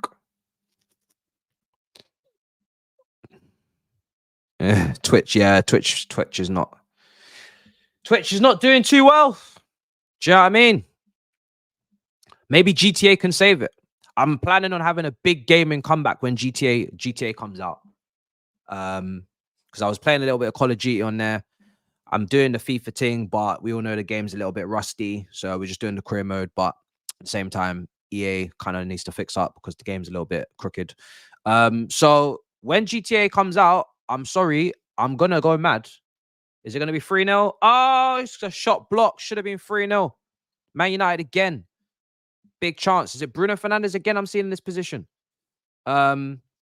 What a tackle from Kobe Mino. And I think he got the ball. That was a brilliant tackle. Yeah. When GTA 6 comes out, oh my God. I don't think you've ever seen me like this because you haven't. I am going to be on a madness. You're going to think I'm a gamer. I'm going into my angry ginge bag, bruv. I'm gone.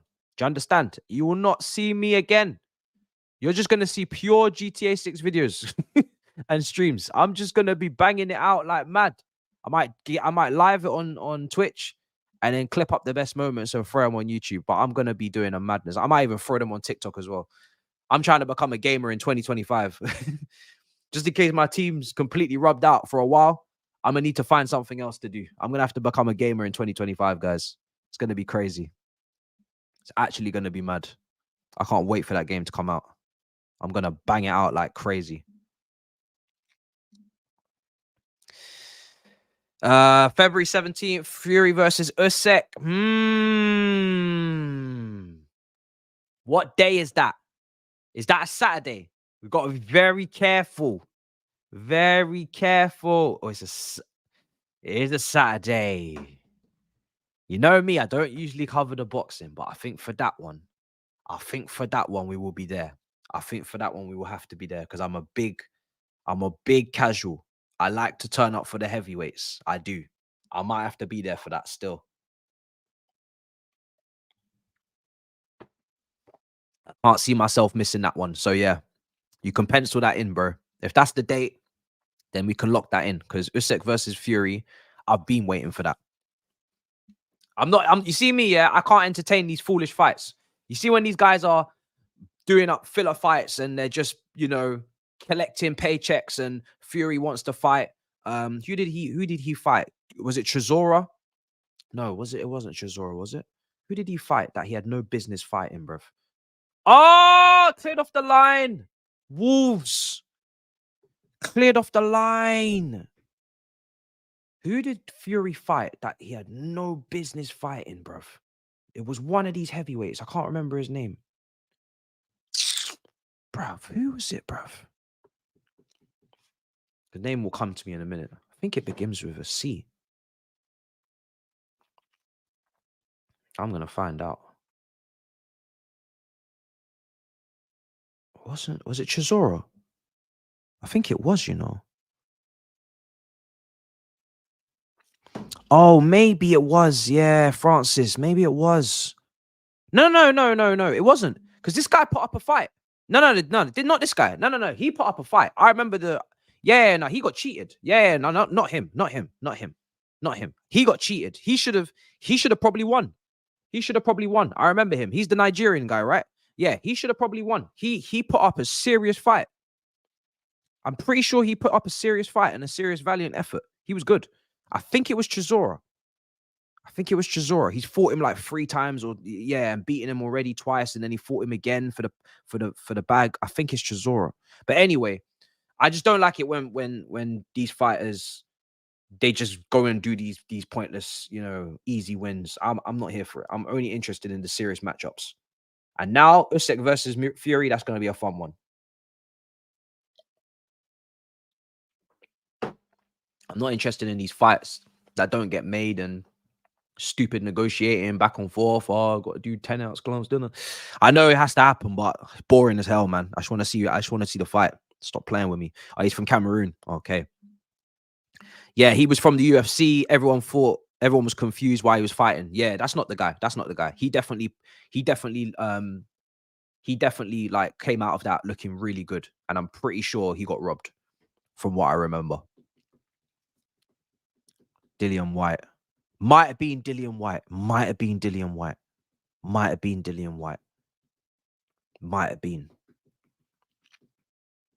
Yeah. I think you might be onto something there. I think you might be. That might be the guy.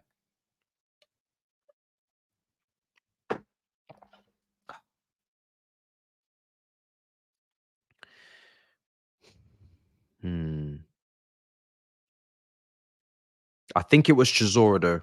I've just Googled it. I think it was Chisora. Might be both of them because neither of them can compete with Fury anyway. So it probably is both of them. Probably both of them at this point.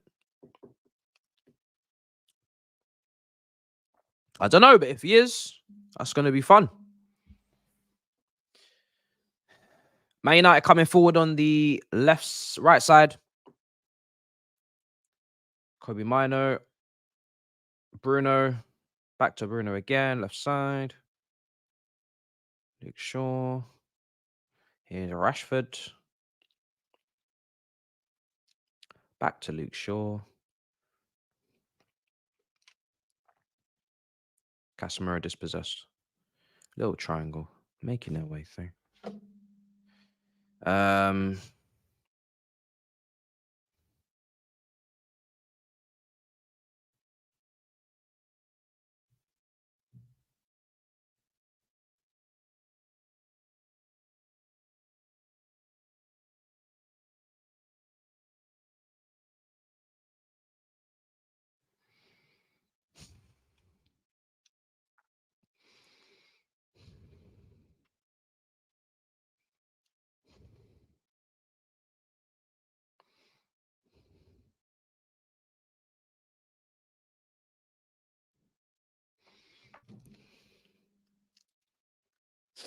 Who would you want to win? What are you talking about? Oh, in terms of the fight for AJ? Oh, I listen. When it comes to boxing, I rarely have preference when it comes to these top fighters because I got a lot of respect for them getting in the ring. Obviously, in terms of unifying the division, it would have been nice for someone to hold all the belts at once. In terms of personality, I'm not really too keen on Fury.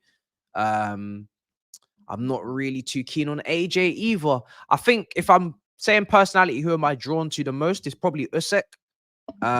Alexander Usyk, I'd probably want him to unify the whole division and win everything if he could. So, but they are British boxers. So again, you know, kind of would like them to do well. Would like them to fight each other, even though that hasn't happened yet and it hasn't really warranted, you know, happening yet. But AJ versus Tyson Fury at Wembley would be a madness. Even though I think Fury would win. Yeah, I just want to see great fights, you know, really. Just want to see great fights. Just want to see entertaining fights with good quality boxers, no bums, no shit fights. Just the best of the best, really. But yeah.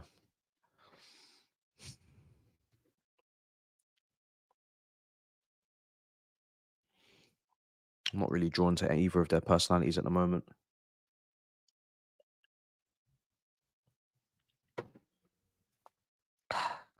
Bruno's got a free kick to take.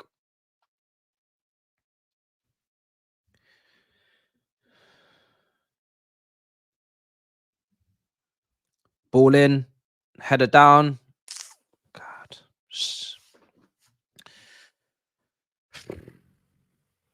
This really is just a ticking time bomb for Wolves.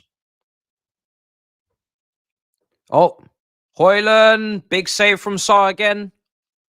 It's inevitable that Man United are going to get this third goal. It's just relentless at the moment. I don't know how he saved that, kept it out. It's a great save.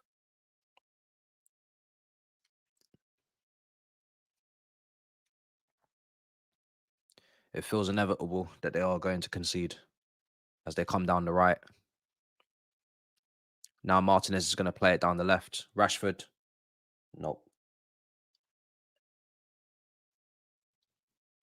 Oh, it's not looking good, bruv.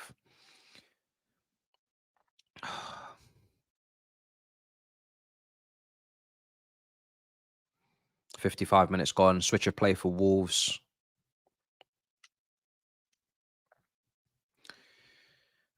Tomorrow we got a 10 a.m.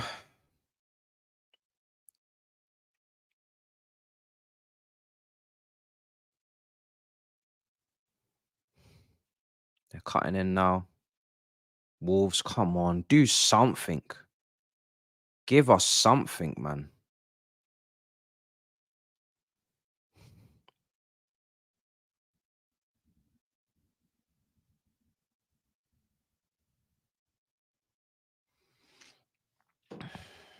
I'm just looking at the Hairline shot again to see if he could have done better. I think it's tough. The defender's coming in quickly. He's obviously got to try and hold him off maybe a lot more to buy himself time, but close proximity, if he could have got a bit of lift on the shot, it's guaranteed goal, isn't it? Just needs to get a bit of lift, get his foot under it a little bit more and scoop it up, and he's he's running away in celebration because the keeper, I think, is already on the floor by that point. So sure, it should be 3-0 United, really. I don't know how they're only 2-0 up in this game. Wolves have played it short. Neto on the right, cuts in, chips it. Oh, that's a good delivery, you know. This is the thing with Neto. Both footed, both flanks. He's now moved over to the left. He's a quality player, man, but can't stay fit. It's the only problem. Oh, Wolves. Oh, fuck. Oh, my days, guys. How? Oh, my days. So close to 2-1. This is the thing. Until United get the third, Wolves are still in it. Even though they shouldn't be. It's the next goal. Next goal changes the game completely. It's either going to kill it or it's going to bring it alive. And no in between. Garnacho's pass intercepted. This is mad. This is actually mad.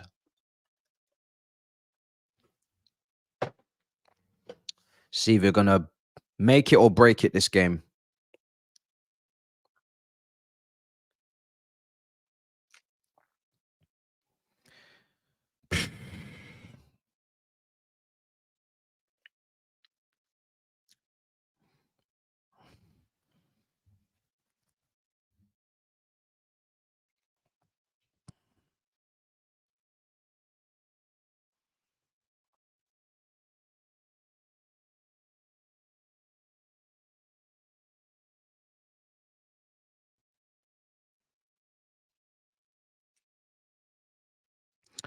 I am going to make sure as well that the tomorrow morning show is ready for you guys up already on YouTube, so you can set your reminders. Cunha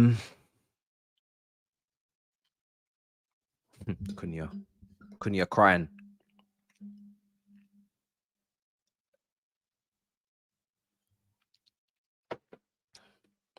Shot wide. It's not close. It's not close. They need to bring on Ahmad.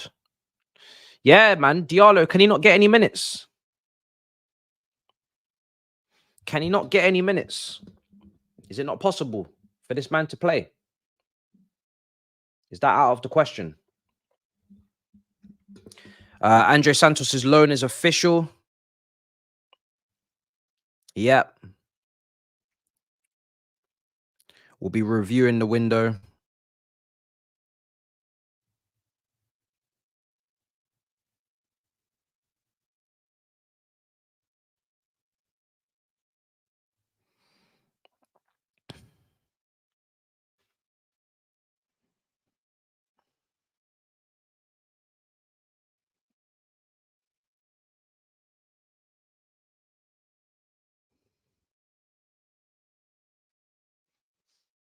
Balls into the box. Oh, come on, guys.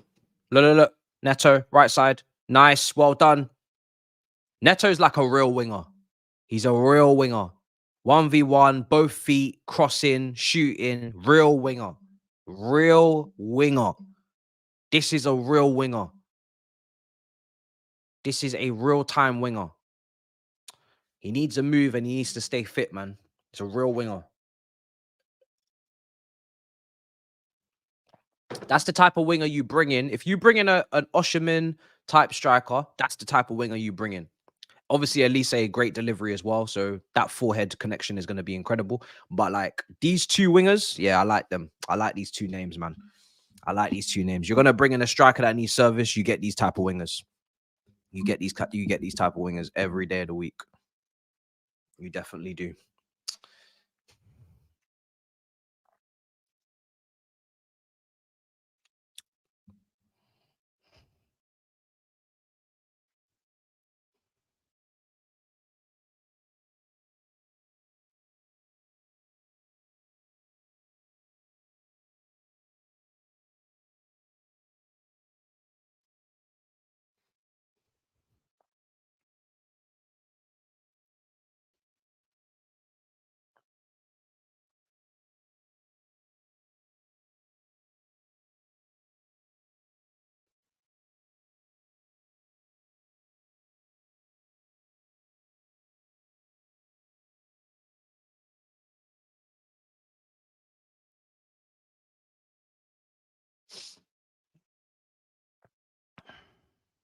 All right, I'm gonna put that live stream up ready.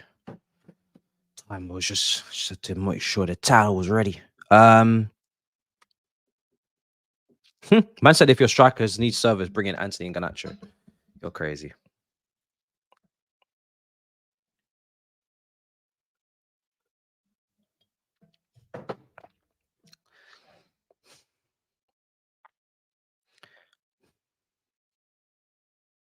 Nice little pass there, around the corner.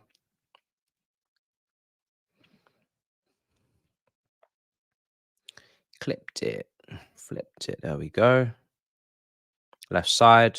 Good, great pass down the right. Brilliant pass. Here's Neto again. Neto cutting in. Shot over the bar. Doyle skies it.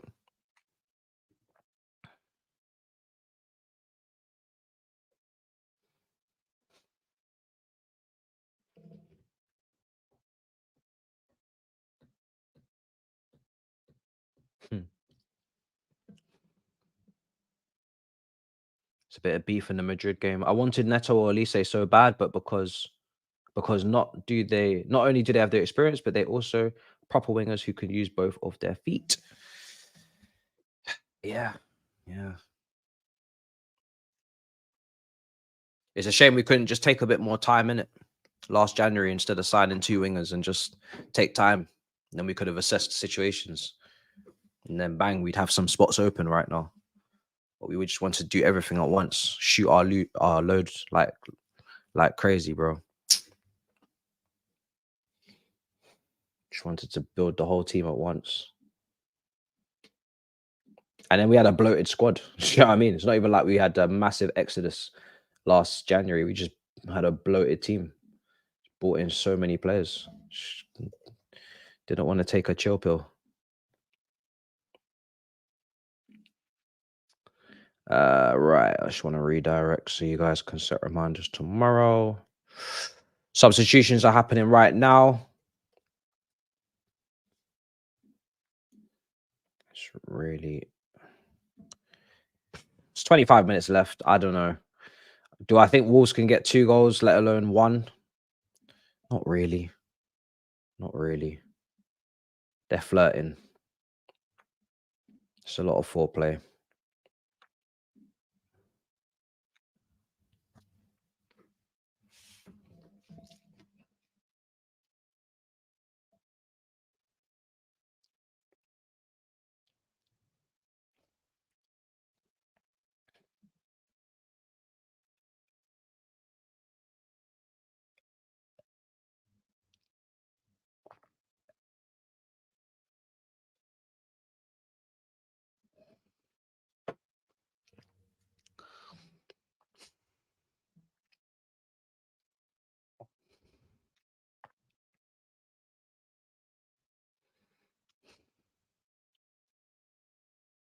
Switch.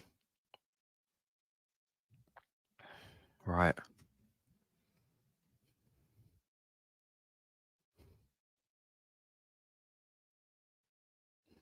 Right side, moving the ball around. Here we are.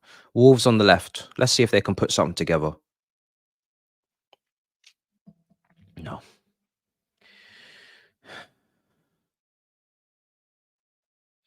I've said so many times when the next Big Six show is, but it's tomorrow at 7 o'clock, bro. 7 o'clock tomorrow.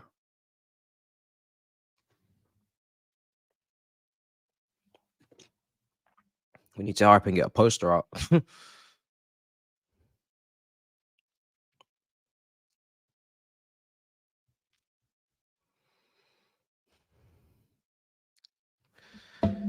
Ah, damn.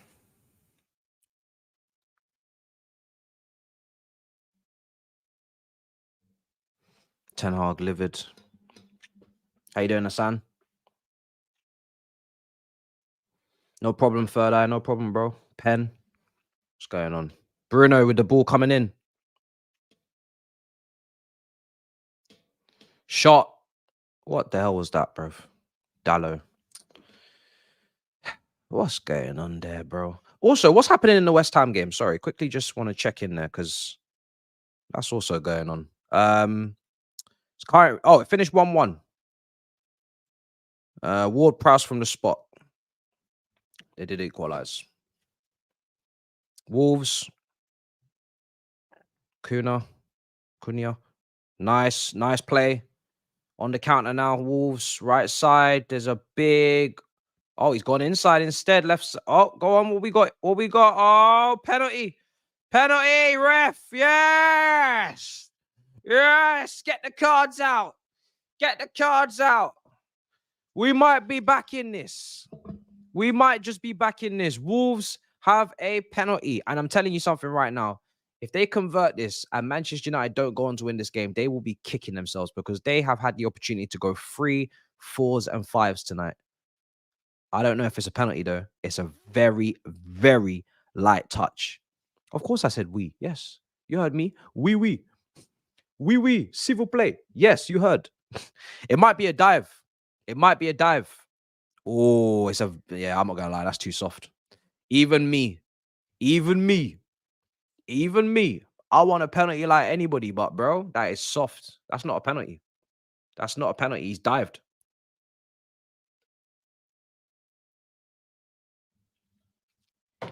I'm not here for these soft penalties, man. I said it last night as well. I'd say none of them were penalties. If I'm refereeing, I ain't giving nobody any penalties, bruv. People need to stop pissing about, bruv. Taking a piss. It's not a penalty, but let's see. They might give it. I don't know. Psh. Has he touched him? Might have. He might have touched him. Probably a small touch, yeah. Probably going to get the penalty because it's one of those ones where he has touched him. It is a foul, so it is a penalty. Like for them. Now, is it enough contact to go down? I don't think so. If this game was being played 10, 15 years ago and someone went down, you'd slap him in their face and say, bruv, get up. But in 2024, that's gonna have to be a penalty because he touched him. So there you go. Unlucky, mate. That's how it goes, mate. You know what I mean? That's what happens.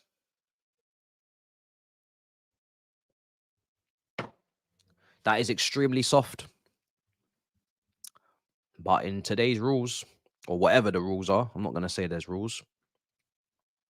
Man United fans will be fuming, but welcome to the Premier League, innit? This is what happens. 20 minutes to go. Oh, there's no way Manchester United can throw this away. I'm sorry. There's no way Manchester United can throw this away tonight. There's just no way. I'm not having it. Not the way you lot have been playing. Not the way you man have been dominating. I'm sorry. You have to close this game. There's 20 minutes left after this is taken. You must close this game. You have battered them. You should have been 3, 4s, and 5s. Penalty's going to be taken now. I don't know if it's a Kuna Matata or it's Neto. It's neither. It's in the back of the net. It's in the back of the net. It's 2-1. Saliba. Pablo Saliba makes it 2-1. Wolves have a goal back. This game just got resuscitated. We have life. Ladies and gentlemen. 2-1. Wolves 1. Manchester United 2. And now I'm expecting Wolves, after this nastiness that you've shown us, I'm expecting you to absolutely blam and pam that goal to the end. You better make this fun. You better make this an absolute battle. You shouldn't even be in this game. So let's see what they got for us. Let's get down to business now. Arriba. Let's get down to business.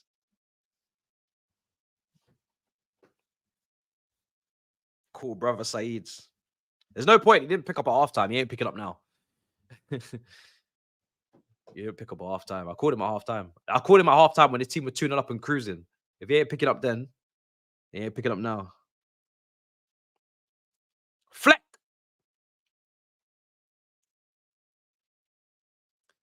Cecil's got eye emojis in the chat.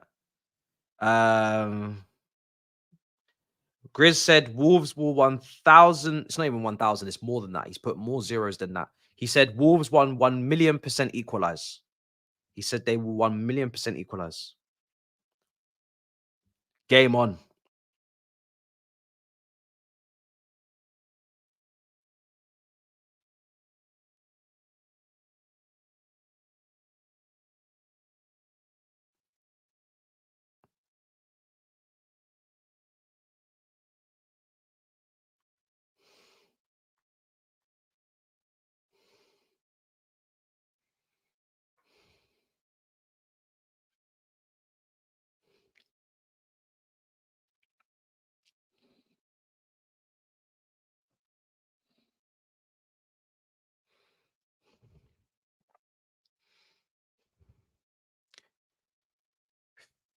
Game on, ladies and gentlemen. Game on. Casemiro's off. He is on a yellow card. And I did say when he got booked on, I don't know what it was, 3 minutes or something. It's going to be very difficult for you to go the rest of the game without picking up that second yellow. So, yeah, you wouldn't want to probably take him off unless you want to look after him. I don't know if he's just come back from an injury. I think he has, hasn't he? He's just come back from injury. But yeah, on comes McTominay. So, and he's not going to be as defensively. Oh, hold on a second. Could have been 3. Shot deflected, saved, and rebound. They're trying to pounce on Garnacho here, the right side. Come on, Wolves, get your act together. Kobe Minor out for a corner. Right. Why?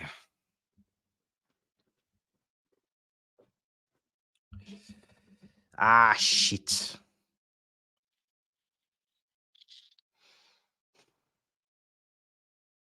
Big deflection. Big deflection save. Good save from Saar. Corner, Bruno Fernandes is going to take it.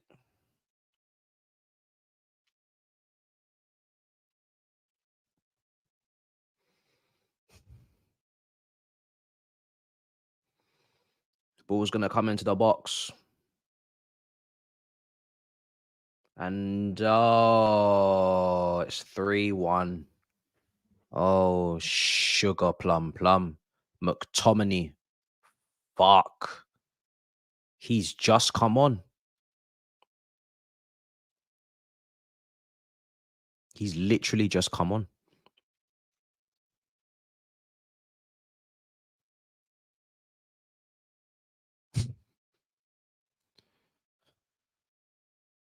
Oh my God.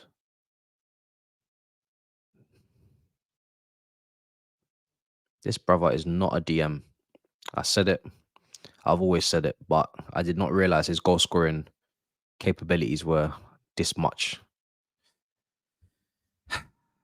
Them man have spoiled the fun. Them man have spoiled the fun. We were just getting started. I had a whole plan. I was licking my lips. And these men have just ruined the whole thing. They've ruined the whole party. Last 15 minutes was going to be a whole heap of fun.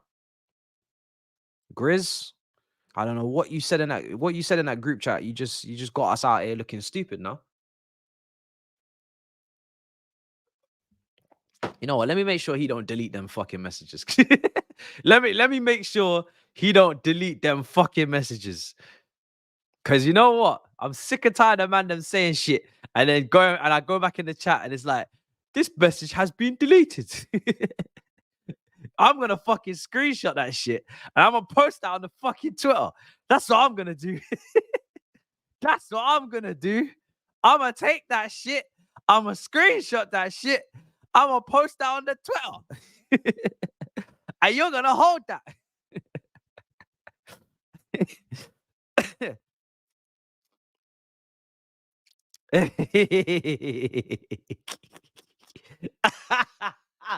Yeah. Yo, check the Big Six Twitter, bruv.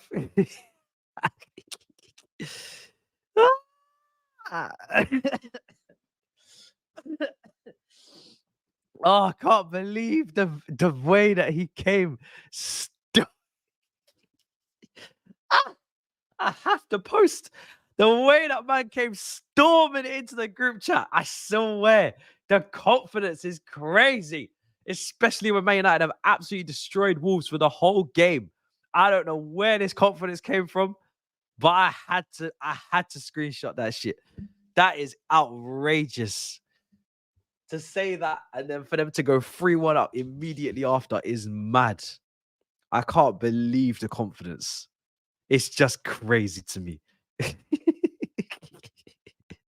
It's mad.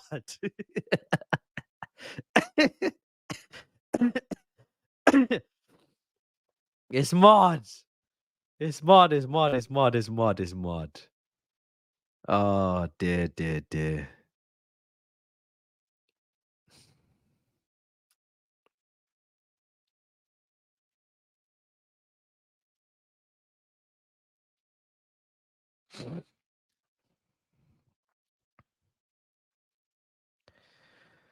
Oh.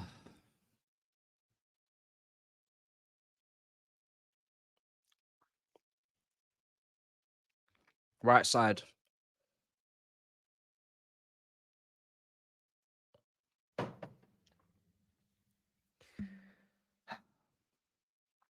Goddamn, guys. Goddamn, goddamn, goddamn.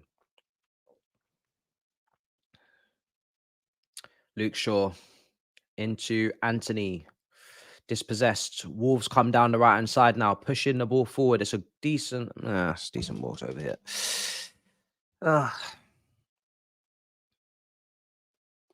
This Wolves team are going to smoke you on Sunday, or smoke us.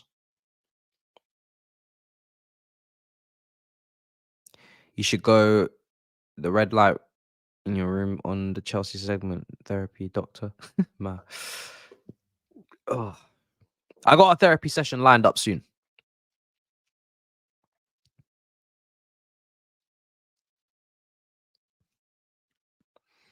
It's time to run that back. It's been a while since me and football therapy cooked up a session.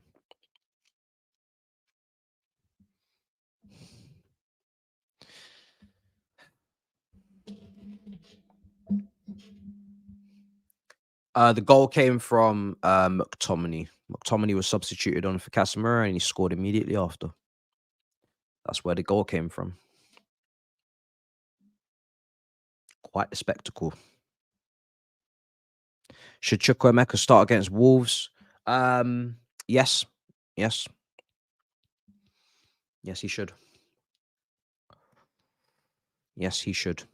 You know how I feel about Gallagher in the 10 against low blocks at home. So, and even if it's not a low block, I'ma still go with Carney. So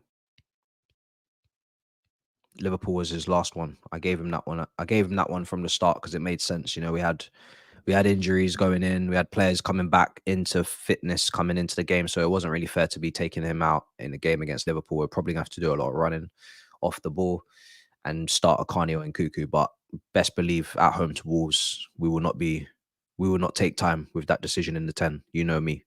You know my preferences, bruv. We will be making that move in that lineup on the preview. No doubt. No doubt, bruv. You don't have to ask me twice.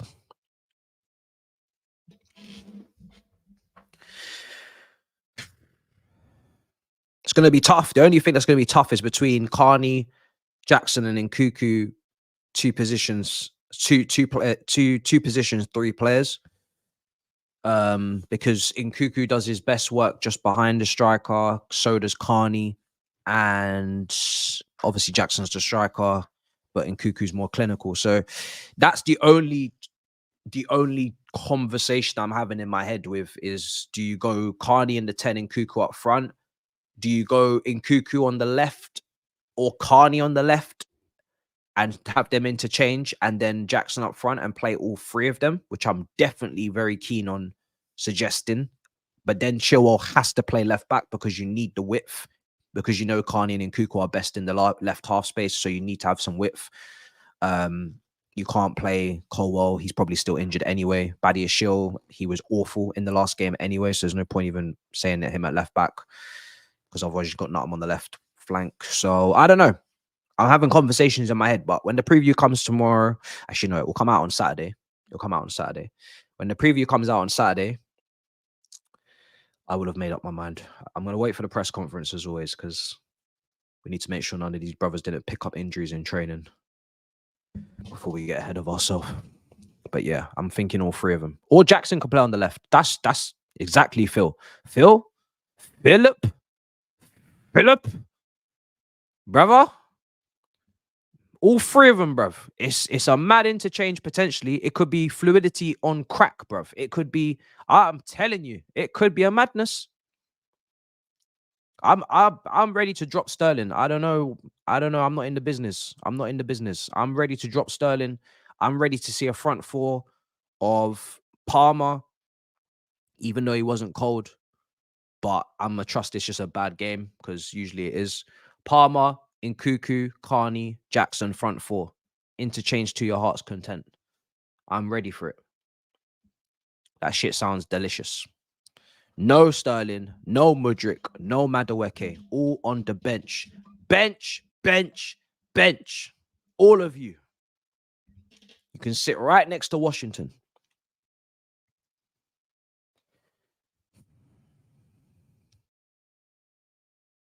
I want technically secure players on that pitch. If nothing else. Right side, Wolves come forward, cut back. But I think you have to start Chilwell if you do that. You do probably have to start Chilwell if you do that because you need width on the left. You need some width, especially you can't play force. I mean, Gusto will start at right back, but I don't think Badiashile should be at left back after what I watched. I know Chilwell was bad, but Badiashile was also bad. So, yeah, that's a peak one. That's a sticky one.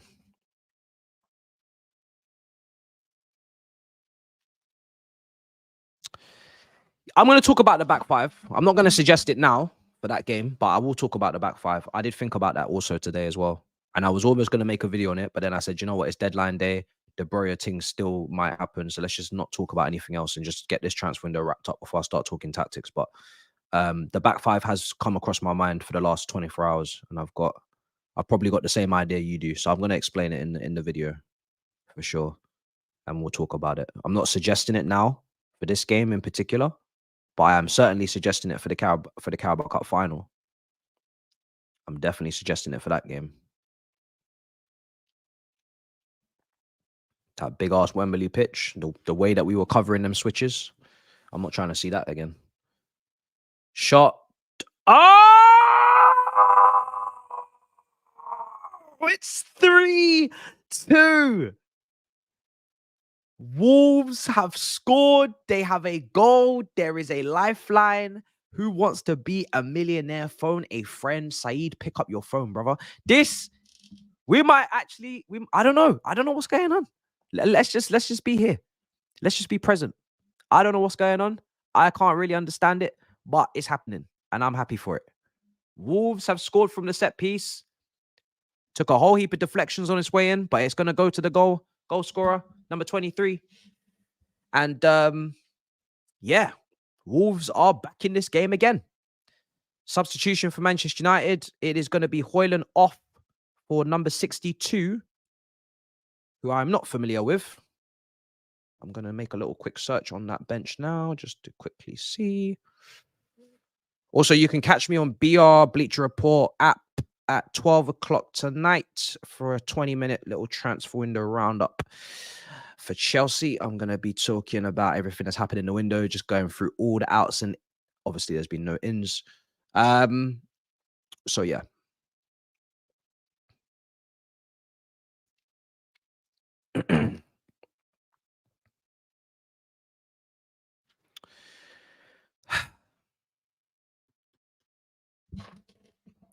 Did anything happen in this window? Well, there did. Some things did happen, yes. Not in, but out.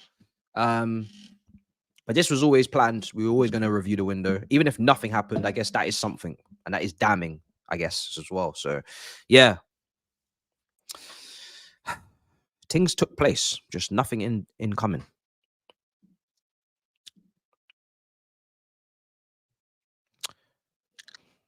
But quite a few outgoings. Andre Santos, we can discuss. Broya, Matson. I think there might be more.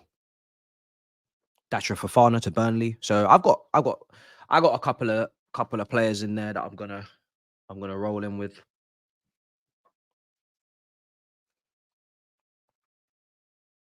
And I'm also going to discuss what even could have happened because some of that is just as scary as what did. So yeah.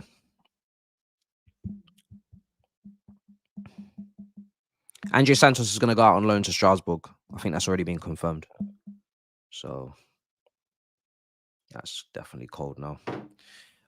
Wolves coming forward. Can they get the equalizer? They've got about 3 minutes left plus added on time. If they actually get something out of this game, this is the biggest bottle job of Manchester United's season. It's probably not, but yeah, they just cannot be dropping points here after what I've watched. Oh, Wolves. Oh shit. Oh shit. He's offside. That was close. I thought that was in, but it's offside. It's offside. Number 5 just got a little bit too ahead of himself.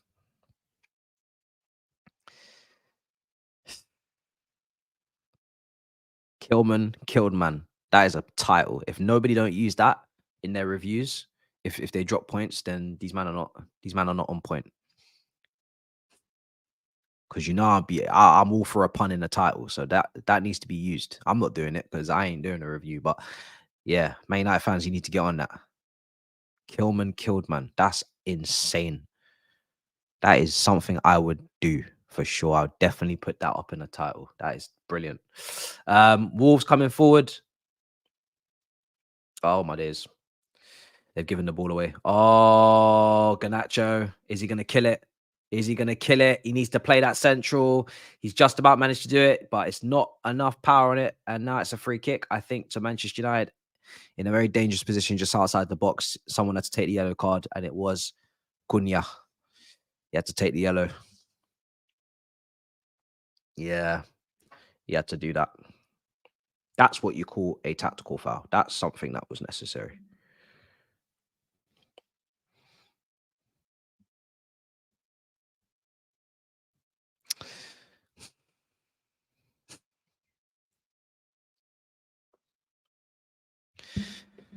Oh, right. Let me set up that stream.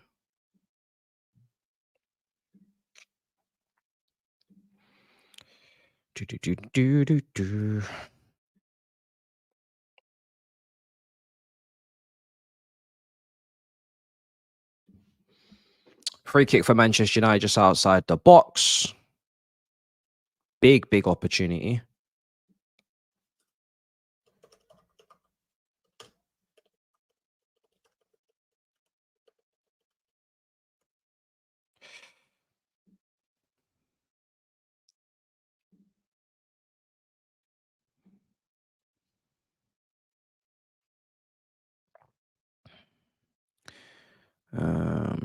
It's gonna be 12. Free kick. We're still waiting for this free kick to get taken.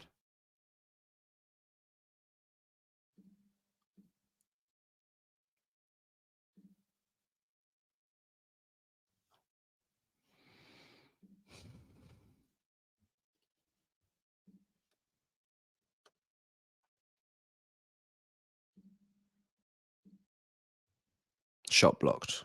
Again on the rebound. Yeah, nothing there.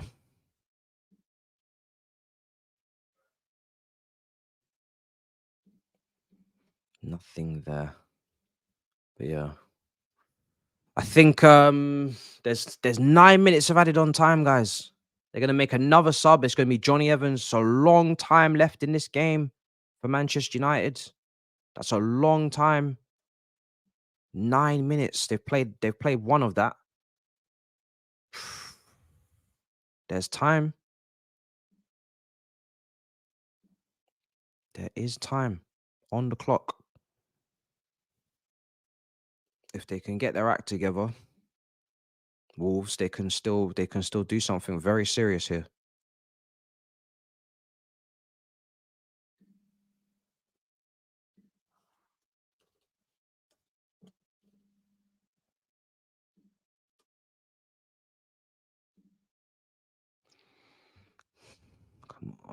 Wolves, come on, man.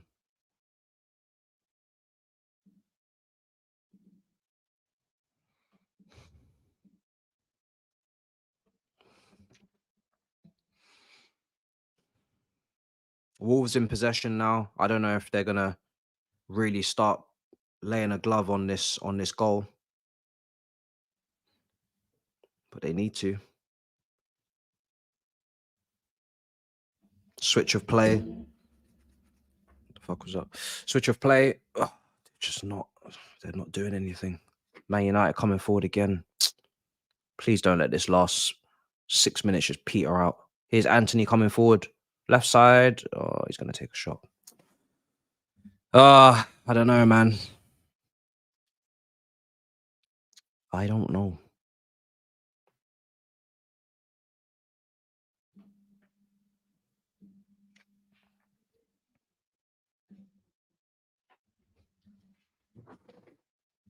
Oh,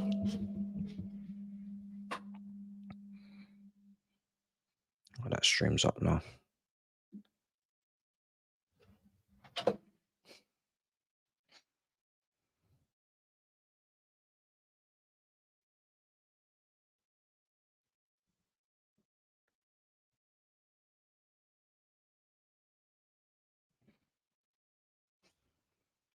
Wolves, come on. Come on.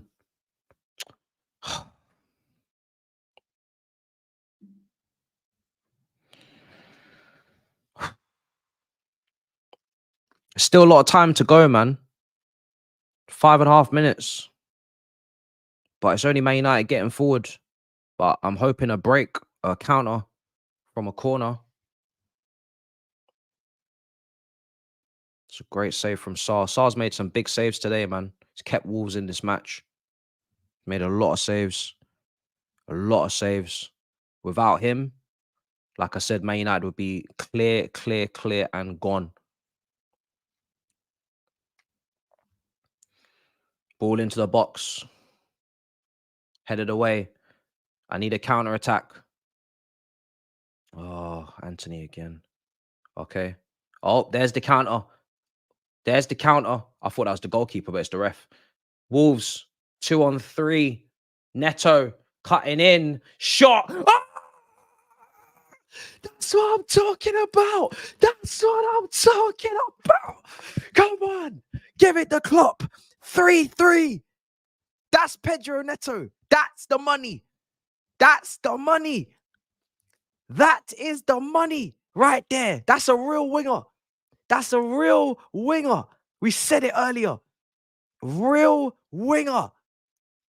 Real winger. Manchester United giving away a 2-goal lead when they've dominated this game from start to finish, really, for most parts. And they have dashed away the 3 points at Wolves. I do not know how. He's well onside. Let's not waste time. Let's not waste time doing VAR checks. He's well onside. Manchester United should have won this game like 4 or 5-1. I do not know to this day how this is happening. What a finish. What a finish. That's it. We are blank SC. What a finish. I'm not associated anymore. What a finish. Right, we might have to give Grizz his flowers because we may have gone in a bit too early there. We may have gone in a bit too early. Manchester United coming forward.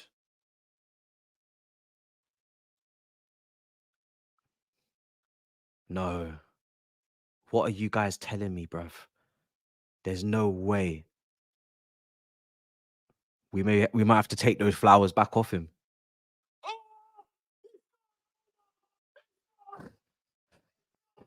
We might have to take his flowers back, bruv. Oh my God. What has happened in these last few minutes? Kobe Mino. Oh my God, Kobe Mino. Kobe Mino. Kobe Mino. Oh! Oh my God. What a goal.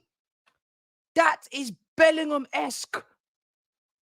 That is Bellingham-esque. Oh my God.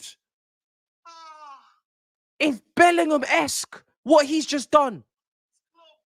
He's just done an absolute Jude Bellingham on this pitch. What the fuck? What a goal! What a goal! Oh my God. Unbelievable! Oh my God. Look at the dribbling. He's literally just run through the entire team. 1 round, 2 round. Oh, what finish. What a finish. That's a goal that deserves to win any game. I'm not even going to hate. I'm not even going to hate. That is a goal that deserves to win any game. What a goal. All on his own. Literally all by himself. That's a real talent. That's a real talent. That's a real talent right there. That's a real talent right there. That's a real baller right there. Oh, heaven help me. What a baller. What a baller to do that at that time. That is crazy. That takes guts. That takes serious guts to do that.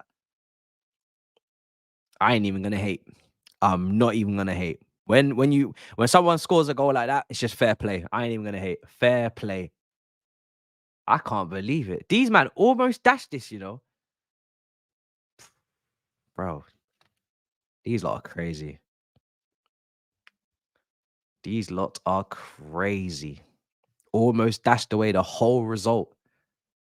We just saw it right in front of our eyes. They almost threw away the whole result. What a game of football. What a game of football, I must say. If I do say so myself, what a game of football this has been.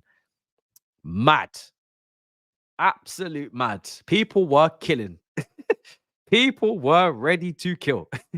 And fair enough. Like if Man United drew that 3-3, Man United fans would be more than entitled to rip up the place, because Manchester United should have been comfortably cruising in this game. They have had so many opportunities. Obviously, Sar's made some saves. There's been some offsides, but they should have been winning this game comfortably.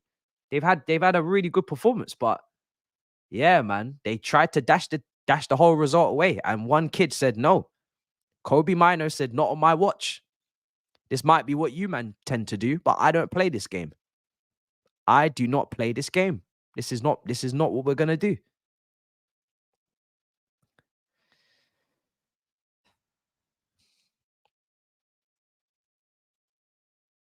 Crazy. Kobe Mino is gonna get a hell of a lot of praise tonight.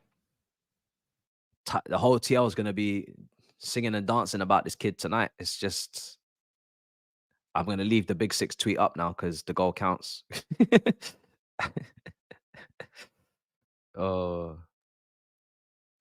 I know some people have come back and thought that he was spitting, but nope. Nope. Kobe Mino on the case.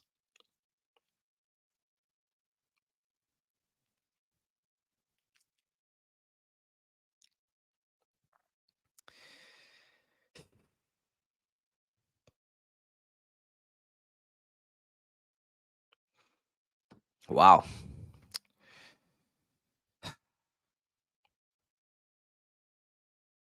Well, Wolves have definitely made you lot shit yourself tonight. That's for sure. If there's one thing we can take from this game, Wolves are on this chaos thing. They are on this chaos thing. They were bad in the first half. Didn't offer really anything. Second half, they've shown something.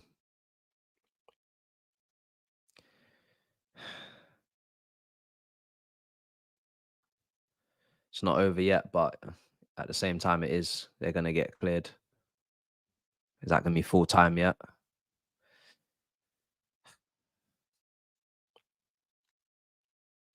Gonna be full time.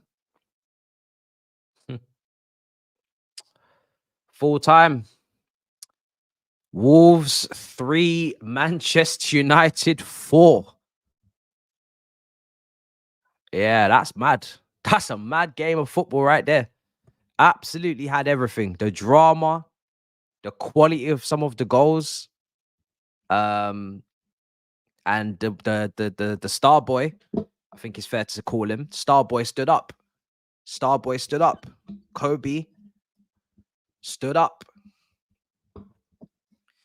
That was a lot of fun. Wasn't what I signed up for in terms of the result, but it was a lot of fun. I'll say that.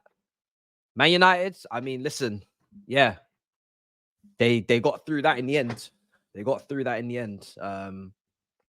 They got their strongest team back, and they showed that in the first half that the strongest team were putting the ball about seriously and really should have been 3-0 up. But in the end, it was a heart in mouth moment, and they're very lucky that their kid stood up when necessary and put the ball in the back of the net. He did that all on his own. He's gonna get man of the match, I'm sure, for that goal. And he's gonna get a lot of love in Manchester for that goal, because it really didn't really make any sense. It was very, very reminiscent of Jude Bellingham away at Napoli, I think it was, for Real Madrid this season. Very, very, very reminiscent of that goal. Same position, same type of goal, going past a couple of players, and the finish. The thing is, right, for me, it's the finish is what makes it. Like, the dribbling, going past a couple of players, but the finish is just, it's wild. It's wild. I don't think I'm reaching. If you watch the goal, Bellingham, that I'm talking about against Napoli, I think it's very similar. It might not be as good, but it's not far. It's not far off. I'm gonna give him extra points for the timing of it, because I think Real Madrid won that game pretty comfortably, so everybody was sourcing. But to do it in the last minute, against Wolves, when your team have just conceded and your team needs a goal, and he's 18 years old, I'm gonna give him extra points for that. I'm gonna definitely give him extra points for that. It would have been very easy for him to give the responsibility over to someone else, and he didn't. Now, some people are saying to me, oh, this is what Enzo should be doing. You know, it's not every day we have to speak about Enzo when another midfielder does something that really, Enzo doesn't dribble past players. If you've ever watched Enzo, that's not his thing. He doesn't, well, he does go past a couple of players, but he's not really gonna dribble past like 3-4 players in a row. But I'll tell you, someone that I would actually think could do something like that is Carney Chukwuemeka. I think Carney Chukwuemeka is capable of doing something like that. Now, that name no one wants to listen to, because it's not a big name who cost 100 million. But if we're talking about traits and we're talking about attributes, that's something that Carney Chukwuemeka, I think, could do that. But listen, I ain't gonna ruin the kid's moment by doing comparisons. I'm just gonna tell you that was a sick goal, and fair play. So let's see. I'm gonna wrap up. I ain't really got nothing more to say. Manchester United, in the end, victorious, 4-3 winners, 7 goals in one game. I would indeed. Neto and Elise are very much knocking on the doors for big moves. However, unfortunately, these players are injury prone, which is the only negative. And that's it. That's my only concern. If they weren't injury prone or susceptible to injuries, I would be fine. But they're not. They are having issues. I'm not running anywhere, brother. I'm not going anywhere, bruv. I'm here in it. I'm here. I'm just vibing, bruv. I'm just vibing. You know what I mean? But I didn't take a single call yesterday. I'll tell you that. Not my phone must have rang a couple, 3-4 times. I didn't take a single phone call because I was too busy cussing people. I think at the time, I might have even been doing I think I might have been even taking the piss out of my own team myself. I had a mic and everything, and I was just pointing to the screen saying, yo, football is a humbler. Do you know what I mean? Football is a humbler. But yeah, tonight's not about Chelsea, thankfully. It's about Man United. So we can focus on that.